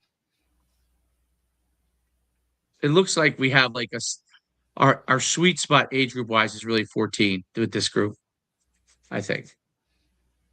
Right? Because this will be the first 15 we've done, right? Yeah. What reason why I say it's the sweet spot? Yeah, well, because you can get the older 15s and then you can get the younger and then the older 13s to kind of one go up or one go down. Correct. And that's where you probably get the most numbers. Yep. Because 15s, you know how that works. Like none of the older guys want to go and play down unless it's the same, especially on a day where it's not the same day. Okay, now I see. You know, Swords has a weird thing. Oh, I see. Because he wants you to fill out certain things too. Well, it's just a waiver. It's and then it's the card. Data use opt-in. Yeah, that's for recruiting. We can go through and hit approve for all that. Yeah, you know what I'm saying, but they probably don't know to do it. You know what I mean? No, I got it. I get it. Like, that's not a normally used aspect of it.